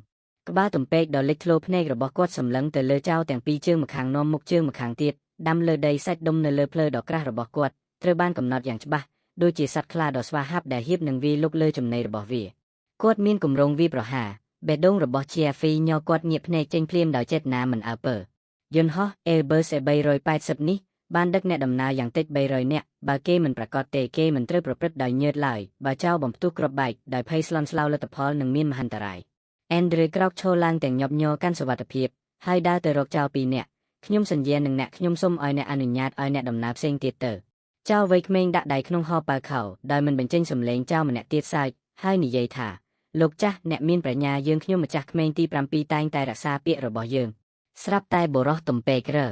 ើគាត់ទាត់ដីមួយជើងហើយលោតឡើងស្ទុះទៅរកចៅកាន់គ្រាប់បែកអ្នកនេះល្ងងពេកហើយយ៉ាប់ប្រយុទ្ធគ្នាទៅនៅគ្រាដ៏លំបាកនេះគ្មានពេលគិតសោះជាហ្វេខំថ្មិញរួចប្រញាប់ទៅមុខទោះបីជាគាត់ចាប់ផ្ដើមយឺតជាងបុរសទំពេកក៏ដោយក៏គាត់ជាអ្នកដំបូងដែរមកដល់ក៏ដៃរបស់យុវជននឹងកែវស្រាសំប៉ាញ់នៅដៃស្តាំប្រៀបដូចជាលំពែងជាប់បុរសភ្នែករបស់គាត់ឡើងប៉ោងដោយភាពអស់សង្ឃឹមគាត់បានស្លាប់ភ្លាមដោយគ្មានសំឡេងនៅកន្លែងផ្សេងទៀតបុរសទំពេកបានចាប់ក្បាលបុរសនោះដោយដៃទាំងពីរហើយរមួលវាយ៉ាងខ្លាំងនៅគៀហ្វេខឹងសម្បាអ្នកស្ទើរតែសម្លាប់ពួកយើងហើយអ៊ីហ្វេដាក់បណ្ដាសាដោយអត់មេត្តាចំពោះបុរសទំពេកមុខរបស់គាត់ប្រឡាក់ដោយឈាមមុខដែលគាត់មិនទាន់បានជូតសម្អាតផងទឹកមុខលាក់លៀមអ្នកជាអ្នកធ្វើបាបណាស់ខ្ញុំបានសង្គ្រោះណាស់មនុស្សទាំងនេះមកពីសង្គមពស់ខ្មៅដ៏ល្បីល្បាញតើអ្នកគិតថាពួកគេនឹងអនុញ្ញាតឲ្យអ្នកទៅពួកគេគ្មានភាពជឿជាក់ទេមកមើលតើនេះជាអ្វីទៅ CFA បានយកដៃដែលមិនមានរបួសរបស់បុរស Spikes ចេញពីហោប៉ៅខោរបស់គាត់ហើយឃើញថាបុរសនោះកំពុងកាន់ប្រអប់ខ្មៅមួយដែលមានប៊ូតុងពណ៌ក្រហមនៅលើនោះនេះជាអ្នកបំផ្ទុះគ្រាប់បែកវាប្រែថាឧបករណ៍បំផ្ទុះមិនស្ថិតនៅលើបុរសខ្លាំងទេក្តីរបស់យុវជននោះបានប្រែពណ៌ស្វាយហើយក្តីរបស់គាត់ត្រូវបានបាក់ដែលបង្ហាញពីការខិតខំប្រឹងប្រែងរបស់ CFA ដើម្បីការពារគាត់ពីការបំផ្ទុះគ្រាប់បែកអាជីពរបស់ CFA គឺជាអ្នកនាំសម្បត្តិកង់ហើយកាយសម្បត្តិរបស់គាត់គឺល្អណាស់លើសពីនេះកម្លាំងនៃរាងកាយរបស់គាត់ដែលត្រូវបានបំផ្លាញដោយសារធាតុរ៉ាបង្កើនប្រសិទ្ធភាពសែនគឺខ្លាំងជាងមនុស្សធម្មតាដូច្នេះគាត់បានបាក់ក្តីរបស់គាត់ក្នុងមួយដាច់សរសៃឈាមខួរក្បាលដែលធ្វើឲ្យគាត់មិនអាចបំផ្ទុះគ្រឿងផ្ទុះបានបុរសទំពេកមានអារម្មណ៍ត្រជាក់នៅលើខ្នងរបស់គាត់មិនប្រុងប្រយ័ត្នពេករសិនបើមិនមែនសម្រាប់ CFA ទេគាត់នឹងតាក់ទងមនុស្សជាច្រើនលើកនេះតើអ្នកនៅតែធ្វើអ្វីនៅទីនេះទៅពិនិត្យមើលថាតើមានអ្នកសមគំនិតរបស់គាត់នៅលើយន្តហោះ EFA ស្រែកដាក់បុរសទំពេកហៀទឹកមាត់ពេញមុខបុរសទំពេកមានអាយុយ៉ាងហោចណាស់30ឆ្នាំរបស់គាត់ខណៈដែល CFA មានអាយុត្រឹមតែ17ប៉ុណ្ណោះភាពខុសគ្នានៃអាយុរវាងអ្នកទាំងពីរគឺធំណាស់ Logical វាមិនមែនជាការបំភ្លឺសម្រាប់ CFA ក្នុងការហៅគាត់ថាពូនោះទេប៉ុន្តែឥឡូវនេះស្ថានភាពបានប្រែប្រួលទាំងស្រុងបុរសទំពេកងក់ក្បាលយ៉ាងខ្លាំងបន្ទាប់ពីបានទទួលបញ្ជារបស់ CFA ហើយប្រញាប់ទៅថ្នាក់សេដ្ឋកិច្ចនៅខាងក្រោយ CFA ឈរនៅកណ្ដាលកាប៊ីនហើយស្រែកប្រាប់អ្នកដំណើរដែលភ័យខ្លាចថាអង្គុយឲ្យ ស្ងៀមកុំរើទៅគាត់បានទាញអ្នកបម្រើលើយន្តហោះដែលដួលនៅលើដីប្រញាប់នាំខ្ញុំទៅរកប្រធានក្រុមអ្នកបម្រើលើយន្តហោះបានបង្ខំខ្លួនឲ្យយក Cafe ទៅកាន់កាប៊ីនយន្តហោះបន្ទាប់ពីដឹងរឿងក្នុងកាប៊ីនរួចមេតបទាំងពីរអ្នកស្ទើរតែដួលសន្លប់ថាហក់ហ៊ីម៉េចក៏និយាយបែបហ្នឹងយើងត្រូវស្វែងរកប្រលានយន្តហោះដើម្បីចុះចតជាបន្ទាន់ហើយធ្វើការត្រួតពិនិត្យយ៉ាងទូលំទូលាយដើម្បីមើលថាតើមានគ្រោះថ្នាក់លាក់កំបាំងផ្សេងទៀតនៅលើយន្តហោះដែរឬទេ VFE និយាយយ៉ាងរហ័សមិនអីទេយើងនឹងទៅដល់អាកាសយានដ្ឋានហាវ៉ៃក្នុងរយៈពេល25នាទីខ្ញុំនឹងជូនដំណឹងដល់ដីភ្លាមប្រធានក្រុមពុកចំការបាននិយាយយ៉ាងប្រញាប់បរោះទំពេកបានស្នាក់នៅក្នុងថ្នាក់សេដ្ឋកិច្ចដើម្បីដើរល្បាតហើយ CFA បានដើរជុំវិញថ្នាក់ធុរកិច្ចនិងថ្នាក់ដំបូងដែលមិនជួបបារីមុនពេលត្រឡប់ទៅកាប៊ីនវិញអ្នកដំណើរនៅឆ្ងាយពីសាកសពទាំងពីរហើយទឹកមុខរបស់អ្នករាល់គ្នាគឺអាក្រក់ណាស់អ្នកបម្រើដ៏ស្រស់ស្អាតពីរនាក់បានទប់ការភ័យខ្លាចខាងក្នុងរបស់ពួកគេហើយចាក់កញ្ចក់បន្ទាប់ពីកែវส์រីខ្លាំងដើម្បីឲ្យអ្នកដំណើរស្ងប់អារម្មណ៍ប៉ុន្តែស្នាមញញឹមប្រកបដោយវិជ្ជាជីវៈមិនត្រូវបានគេឃើញទៀតទេ CFA យកស្រាវីស្គីពីរកែវមកអង្គុយក្បែរ Andre សុខសប្បាយទេ CFA ហុចកែវស្រាមួយកែវទៅ Andre គាត់យកកែវមកផឹកទាំងអស់ហើយទឹកមុខក៏ធូរស្រាលបន្តិចអរគុណ Andre បន្តគុណ CFA តាមពិតទៅខ្ញុំក៏ខ្លាចដែរ CFA និយាយទាំងញឹមពិតទេអ្នកបានធ្វើកិច្ចការដ៏អស្ចារ្យមួយហើយប្រសិនបើវាជាខ្ញុំប្រហែលជាមិនស្ងប់ស្ងាត់ដូចអ្នកទេ Andre និយាយដោយត្រង់ដោយមិនលាក់បាំងការកោតសរសើររបស់គាត់ចំពោះ CFA ឡើយមិនអីទេសូមកុំនិយាយរឿងនេះទៀតអីតើទ្រព្យសម្បត្តិអ្វីខ្លះនៅក្នុងវ៉ាលីរបស់អ្នកដែលតាក់ទាញមនុស្សទាំងនេះឲ្យប្លន់យន្តហោះ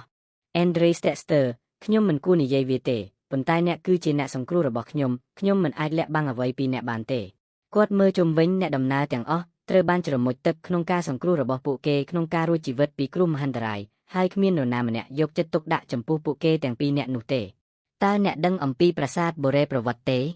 Andre អោនទៅត្រចៀក CFA ហើយខ្សឹបតិចសម្លេងគាត់ញ័រតិចហើយគាត់ហាក់ដូចជារំភើបខ្លាំងណាស់ចំពុកទី10 Ariton បុរាណតើអ្នកដឹងពីប្រាសាទបូរ៉េប្រវត្តិទេ Andre ខ្សឹបតិចសម្លេងគាត់ញ័រតិចហើយគាត់រំភើបខ្លាំងណាស់តើអ្នកកំពុងនិយាយអំពី Ariton Mayan ទេ Andre ងក់ក្បាលទោះបីជា Ariton Mayan អាចត្រូវបានគេតាមដានពីឆ្នាំ2000មុនប៉ុន្តែសេរីរុងរឿងពិតរបស់ពួកគេគឺបន្ទាប់ពីឆ្នាំ500នៃAriton បូរ៉េប្រវត្តិដែលខ្ញុំកំពុងនិយាយគឺកាន់តែចាស់ជាង Ariton Mayan ទៅទៀតហើយសេរីរុងរឿងរបស់វានៅឆ្ងាយហួសពី Ariton Mayan ទៅដល់មុននេះជាង Ariton Mayan តើវាគ្រាន់តែជារឿងព្រេងទេ Andre បានប្រញាប់ប្រញាល់ចេញដើម្បីបញ្ឈប់ CFA ពីការបន្តគាត់ងក់ក្បាលយ៉ាងម៉ឺងម៉ាត់ថាមានមនុស្សច្រើនពេកនៅទីនេះតោះនិយាយរឿងនេះនៅពេលក្រោយ EFA បានចាក់សោខ្លួនឯងក្នុងបន្ទប់ទឹកដោះខ្សែធ្មមជុំវិញរបស់គាត់ហើយខ្សឹបថាខ្មោចចែងស្លាប់ហើយខ្មោចនោះលោកក្បាលវាចេញពីខ្សែកហើយសួរទាំងមិនពេញចិត្តថាមានរឿងអីខ្ញុំកំពុងសិក្សាកំណាព្យដែលអ្នកបានឲ្យខ្ញុំ VFA ខឹងយ៉ាងខ្លាំងខ្ញុំស្ទើរតែស្លាប់ហើយតើអ្នកនៅតែមានពេលទំនេរដើម្បីអានកំណាព្យខ្មោចដកដង្ហើមធំហើយនិយាយថាបើឯងមិនអាចដោះស្រាយរឿងតូចតាចបែបនេះបានទេឯងក៏គ្មានលក្ខណៈសម្បត្តិគ្រប់គ្រាន់ជាឃាតក៏លាក់កំបាំងដែរមានរឿងខ្លះដែលឯងអាចដោះស្រាយបានដោយខ្លួនឯងរាងកាយរបស់ខ្ញុំក្លាយជាមនុស្សមើលមិនឃើញហើយសូម្បីតែខ្ញុំចង់ជួយអ្នកក៏ខ្ញុំមិនអាចដែរពេលនេះអ្នកពិតជាធ្វើបានល្អមែននៅពេលដែលអ្នកឃើញឈាមបេះដូងរបស់អ្នកស្រាប់តែកន្ត្រាក់អរម៉ូនត្រូវបានបញ្ចេញក្នុងបរិមាណដ៏ច្រើនហើយខួរក្បាលរបស់អ្នកចាប់ផ្ដើមដំណើរការលឿនជាងមុននេះបង្ហាញថាការប្រយុទ្ធនឹងឈាមធ្វើឲ្យអ្នករំភើបវាគឺជាការឆ្លុះបញ្ចាំងពីកំណើតដែលជាទេពកោសល្យរបស់អ្នក CFA ងក់ក្បាលបើខ្ញុំរំភើបដោយឃើញឈាមតើខ្ញុំមិនមែនជាឃាតទេខ្មោចសើចការតស៊ូគឺគ្មានប្រយោជន៍ទេទោះបីជាចិត្តរបស់អ្នកមិនចូលចិត្តការប្រយុទ្ធនឹងឈាមក៏ដោយប៉ុន្តែរាងកាយរបស់អ្នកមានអកប្បកិរិយាផ្ទុយពីនេះខ្ញុំណែនាំអ្នកឲ្យរៀនសម្របខ្លួនបន្តិចម្ដងនៅថ្ងៃផ្សេងទៀតខ្ញុំឃើញអ្នកលេបថ្នាំបង្កើនប្រសិទ្ធភាពសែនហើយទទួលរងការវាយប្រហារដ៏ឆ្កួតពីតំបន់ខួរក្បាលទី7របស់អ្នកប៉ុន្តែអ្នកមិនបោះបង់ទេឃើញជីវិតរបស់អ្នកចិត្តបញ្ចប់ដោយមិនអាចត្រឡប់វិញបានអ្នកនៅតែស៊ូសភាពកតេលោហិតឆន្ទៈមិនចុះសម្រុងទាំងនេះគឺជាអំណោយនៃអ្នកចម្បាំងដ៏ពូកែម្នាក់អ្នកមានវាសនាដើម្បីដឹកនាំជីវិតដ៏វិសេសវិសាលមិនអីទេខ្ញុំបានបញ្ចប់ជាមួយនឹងអ្នកហើយខ្ញុំត្រឡប់ទៅសិក្សាកំណាព្យរបស់ខ្ញុំវិញគ្មានដើមពោធិហើយក៏គ្មានកញ្ចក់ដែរនោះអស្ចារ្យណាស់ខ្ញុំកំពុងពិចារណាសិក្សាព្រះពុទ្ធសាសនា CFA និយាយមិនចេញចំពោះខ្មោចអ្នកជាឃាតកដ៏ពូកែហេតុអ្វីបានជាអ្នកសិក្សាព្រះពុទ្ធនោះជាអ្នកគ្មានវិជ្ជាជីវៈមែនទេខ្មោចបាននិយាយទាំងមិនពេញចិត្តថាខ្ញុំខុសពីអ្នកការខ្លាចជាឃាតកររបស់ខ្ញុំគឺជាឧបទ្ទវហេតុទាំងស្រុងប្រសិនបើខ្ញុំមិនបានជួបម្ចាស់របស់ខ្ញុំទេខ្ញុំនឹងខ្លាចជាវិមនោសញ្ចេតនាចិត្តនិងរាងកាយរបស់ខ្ញុំគឺធន់នឹងការប្រយុទ្ធដោយធម្មជាតិខណៈដែលអ្នកគឺជាអ្នកចម្បាំងធម្មជាតិអំណោយសែនរបស់អ្នកគឺខុសគ្នាទាំងស្រុងពីខ្ញុំតើអ្នកអាចយល់ពីការឈឺចាប់របស់ខ្ញុំដោយរបៀបណា ខ្មោចដែលមានជាប់ខ្លួនបានភៀសខ្លួនត្រឡប់ទៅពិភពតូចរបស់ខ្លួនដើម្បីសិក្សាព្រះពុទ្ធមុនពេល CFA អាចបញ្ចប់វាជារឿងកំប្លែងពេញលេញឃាតករដែលខ្លាចពេញសកលលោកគឺជាកវីមនោសញ្ចេតនាម្នាក់ដែលមានបេះដូងចំណែកអ្នកនាំសម្បត្តិកងធម្មតាជាអ្នកចម្បាំងដែលស្រេកឃ្លានការប្រយុទ្ធតើវាអាចថាមនុស្សគ្រប់រូបមានអំណោយសែនដែលមិនអាចកាត់ថ្លៃបានប៉ុន្តែពួកគេនៅតែមិនទាន់រកឃើញរដ្ឋាភិបាលសហព័ន្ធបានធ្វើការប្លន់យ៉ាងធ្ងន់ធ្ងរហើយអ្នកដំណើរទាំងអស់នៅលើយន្តហោះត្រូវបាននាំយកមកសម្រាប់ការស៊ើបអង្កេតដោយ FBI CFA Andrew និង Wulong ដែលជាអ្នកពាក់ព័ន្ធផ្ទាល់ទាំង3បានប្រឈមមុខនឹងការសួរចម្លើយយ៉ាងហ្មត់ចត់បន្ទាប់ពីមួយថ្ងៃនៅ Hawaii CFA បានឡើងជើងហោះហើរមួយទៀតទៅកាន់ទីក្រុង New York ដែលលើកនេះជិះយន្តហោះហែកជនដែលបញ្ជូនដោយគ្រួសារ Rothschild ខណៈពេលដែលមានទំហំតូចជាង Behemoth ដូចជា380យន្តហោះហែកជននេះផ្ដល់នូវផាសុកភាពច្រើនជាងឆ្ងាយកៅអីស្បែកមានក្លិនក្រអូបស្រាលនៃរោមសត្វហើយកម្រាលឈើ Walnut ត្រូវបានកំណត់ដោយបន្ទាត់ស្អាតឆើតឆាយដែលធ្វើឲ្យមានអារម្មណ៍នៃភាពប្រណីតដែលមិនបានបញ្ជាក់តើអ្នកបានរកឃើញថាអ្នកបំផ្ទុះពិតជានៅលើយុវជននៅលើយន្តហោះដោយរបៀបណា Wulong ទំពេកបានសួរដោយលេបវូដាកាអ្នកទាំង3ត្រូវបានគេសួរចម្លើយដោយឡែកពីគ្នានៅ Phoebe ដោយមិនមានឱកាសសន្ទនាជាមួយគ្នានៅពេលដែលពួកគេបានជួប Wulong មិនអាចជួយអ្វីបានក្រៅពីសួរអំពីអ្វីដែលបានកើតឡើងនៅលើយន្តហោះច្បាស់ណាស់ថាយុវជនជាមេខ្លោងប្លន់នេះព្រោះបុរសថតពាក់គ្រាប់បែកនេះគោរពយុវជនខ្លាំងណាស់ម្នាក់ជាមេហើយម្នាក់ទៀតជាមន្ត្រីក្រមអាវ៉ាតគិតមើលចុះមិនក៏ចើហ្វាយដាក់ជីវិតក្នុងកណ្ដាប់ដៃមន្ត្រីក្រមអាវ៉ាតដែរអញ្ចឹងខ្ញុំសន្និដ្ឋានថាបើគ្រាប់បែកមានពិតអ្នកបំផ្ទុះត្រូវតែស្ថិតនៅក្នុងដៃយុវជននោះច្បាស់ណាស់មិនចេះយីសោះអ្នកបំផ្ទុះវាគ្រោះថ្នាក់ពេកទេបន្ទាប់មកខ្ញុំបានសង្កេតមើលយុវជននោះដោយប្រុងប្រយ័ត្នមានដានឈាមនៅលើបងរំនៅដៃស្តាំរបស់គាត់ចលនារបស់គាត់ខុសពីធម្មជាតិគាត់ការពារដៃរបស់គាត់ដោយចេតនាដែលបង្ហាញថាដៃស្តាំរបស់គាត់ពិតជារងរបួសអ្នកត្រូវប្រើដៃរបស់អ្នកដើម្បីបំផ្ទុះគ្រាប់បែកដោយសារដៃស្តាំរបស់គាត់រងរបួសគាត់គ្រាន់តែប្រើដៃឆ្វេងរបស់គាត់ដើម្បីបំផ្ទុះវាខ្ញុំមិនដឹងថាតើអ្នកក៏សម្គាល់ទេដៃឆ្វេងរបស់គាត់តែងតែប៉ះហោប៉ៅរបស់គាត់ដោយមិនដឹងខ្លួនតាំងពីគាត់ក្រោកឈររហូតដល់ពេលដែលគាត់ដាក់ដៃនៅក្នុងហោប៉ៅរបស់គាត់បានប៉ះវា4ដងបន្ទាប់ពីស្ដាប់សម្ដីរបស់ CFA Andrew និង Wulong បានបង្ហាញអារម្មណ៍មិនគួរឲ្យជឿពិតជាមិនគួរឲ្យជឿតើអ្នកបានទទួលការបណ្ដុះបណ្ដាលពិសេសទេបើមិនដូច្នេះទេតើអ្នកអាចសង្កេតយ៉ាងយកចិត្តទុកដាក់និងវិភាគយ៉ាងហ្មត់ចត់ដោយរបៀបណា Andrew បានសួរ UFA សើចចំអកទេវាគ្មានអ្វីសោះខ្ញុំធ្លាប់ជាអ្នកនាំសម្បត្តិកង់បញ្ជូនសម្បត្តិទៅគ្រប់ទីកន្លែងខ្ញុំបានជួបមនុស្សគ្រប់បែបយ៉ាងដូច្នេះតាមធម្មជាតិខ្ញុំបានរៀនវិធីសាស្ត្រមួយចំនួនក្នុងការសង្កេតមើលមនុស្សវាជាផ្នែកទាំងអស់នៃការងាររបស់ខ្ញុំ Wulong ចាប់ក្បាលទំពេករបស់គាត់ដោយដៃធំមុខរបស់គាត់ស្អប់បន្តិចហេឥឡូវដែលអ្នកនិយាយវាមកខ្ញុំមានអារម្មណ៍ថាមិនបានគិតអ្វីសោះខ្ញុំពិតជាបានរស់នៅអស់រយៈពេល36ឆ្នាំដោយឥតប្រយោជន៍បំភ្លេចវាចោលទៅទុកឲ្យអតីតកាលជាអតីតកាលមិនថាវាកើតឡើងយ៉ាងណាទេអ្វីដែលសំខាន់បំផុតនោះគឺថាពួកយើងទាំង3នៅរស់ខ្ញុំគ្រាន់តែចង់សួរណាតើអ្នកដឹងដោយរបៀបណាថាពួកគេជាសមាជិកនៃ Black Snake Society តើអង្គការប្រភេទអ្វី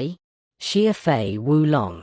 Wulong រំភើបចិត្តពេលនិយាយអំពី Black Snake Society មានមនុស្សមហាអំណាចជាច្រើននៅលើផែនដីលើនេះវាត្រូវបានគេនិយាយថាមានជាង10,000អ្នកអ ுக ្រិតជនមួយចំនួនដែលល្បីល្បាញកាលពីសម័យបុរាណក៏បានបើកតំបន់ខួរក្បាលទី7ហើយក្លាយជាមនុស្សដែលមានមហាអំណាចសង្គមពស់ខ្មៅមានអ ுக ្រិតជនទាំងនេះជាមួយនឹងមហាអំណាចពួកគេពឹងផ្អែកលើមហាអំណាចរបស់ពួកគេដើម្បីបង្កប់បញ្ហាគ្រប់ទីកន្លែងហើយសូម្បីតែសហព័ន្ធគឺជារដ្ឋាភិបាល Andre ហាក់ដូចជាស្គាល់វាយូរហើយគាត់គ្រាន់តែស្ដាប់ដោយស្ងៀមស្ងាត់ហើយមិនរំខាន EFA យកបារីហុងថេសែនមកអុជសម្រាប់ខ្លួនគាត់ដូច្នេះហើយវាជាបញ្ហាវាពិតជាមានបញ្ហានៅពេលដែលអ ுக ្រិតជនមានមហាអំណាចគ្មានអ្វីដែលយើងអាចធ្វើបានអំពីវានោះទេនេះជាយុគសម័យថ្មីមនុស្សគ្រប់គ្នាមានឱកាសក្លាយជាមហាអំណាចមិនថាពួកគេល្អឬអាក្រក់នោះទេ Wulong ងក់ក្បាលយ៉ាងខ្លាំងត្រឹមត្រូវហើយចំនួនប្រទេសមហាអំណាចនៅក្នុងសហព័ន្ធគឺ10,000ជាផ្លូវការប៉ុន្តែនៅតែមានអ ுக ្រិតជនជាច្រើនដែលមិនបានចុះឈ្មោះជាមួយរដ្ឋបាលប្រជាពលរដ្ឋកម្រិតចំនួនពិតប្រាកដគួរតែមានប្រហែល11,000ខ្ញុំធ្លាប់ជាអ្នកស៊ើបអង្កេតឯកជនហើយធ្លាប់មានរឿងក្តីពាក់ព័ន្ធនឹង Black Snake Society ដូច្នេះខ្ញុំដឹងថាអ្នកគ្រប់គ្នានៅក្នុងសង្គមពស់ខ្មៅមានស្នាមសាក់ពស់ខ្មៅនៅលើខ្លួនរបស់ពួកគេនៅថ្ងៃនោះបុរសខ្លាំងបានហែកអាវស្បែករបស់គាត់ចេញហើយបង្ហាញស្នាមសាក់ពស់ខ្មៅនៅលើទ្រូងរបស់គាត់ដូច្នេះខ្ញុំទទួលស្គាល់ពួកគេនៅនឹងកន្លែង UFA បានឃើញវានៅពេលនោះប៉ុន្តែគាត់មិនបានដឹងពីអត្ថន័យនៃស្នាមសាក់នោះទេដូច្នេះហើយគាត់មិនបានយកចិត្តទុកដាក់ចំពោះវាឡើយតើគេយកគ្រាប់បែកមកលើយន្តហោះដោយរបៀបណា UFA សួរសន្តិសុខអាកាសយានដ្ឋានមានភាពតឹងរ៉ឹងណាស់ប៉ុន្តែមនុស្សទាំងនេះអាចយកគ្រាប់បែកដាក់ជាប់នឹងខ្លួនរបស់ពួកគេហើយនាំពួកគេចូលមកដោយគ្មានការថែទាំនៅលើពិភពលោកតើមានជនក្បត់ក្នុងចំណោមបុគ្គលិកសន្តិសុខប្រលានយន្តហោះទេ Wulong ងក់ក្បាលខ្ញុំមិនអាចយល់បានទេ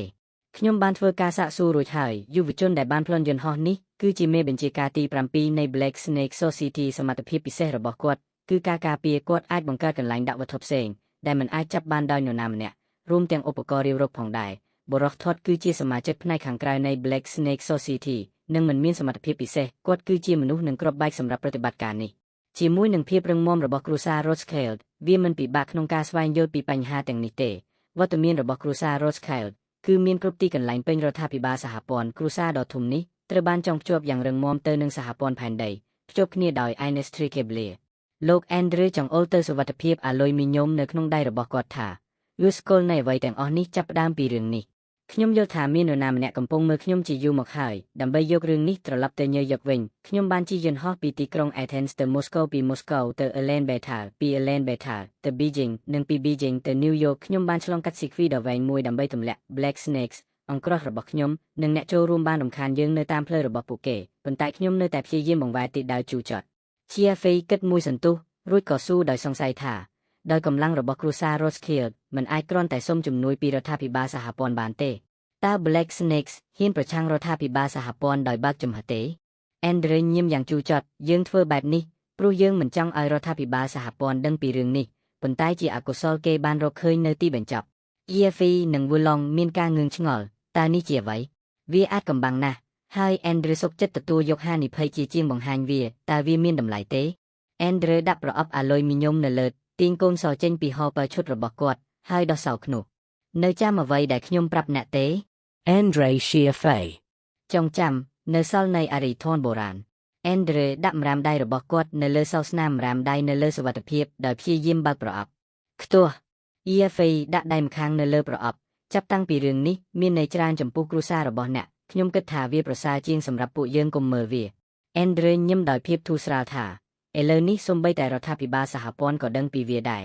តើអ្វីជាគ្រោះថ្នាក់ក្នុងការបង្ហាញវាដល់អ្នកពន្លឺពណ៌ក្រហមបានហោះកាត់ម្រាមដៃរបស់ Andre ហើយ Andre បានពិនិត្យពាក្យសម្ងាត់មេកានិករបស់ប្រអប់ម្ដងទៀតបន្ទាប់មកដកសោចេញហើយបញ្ចូលវា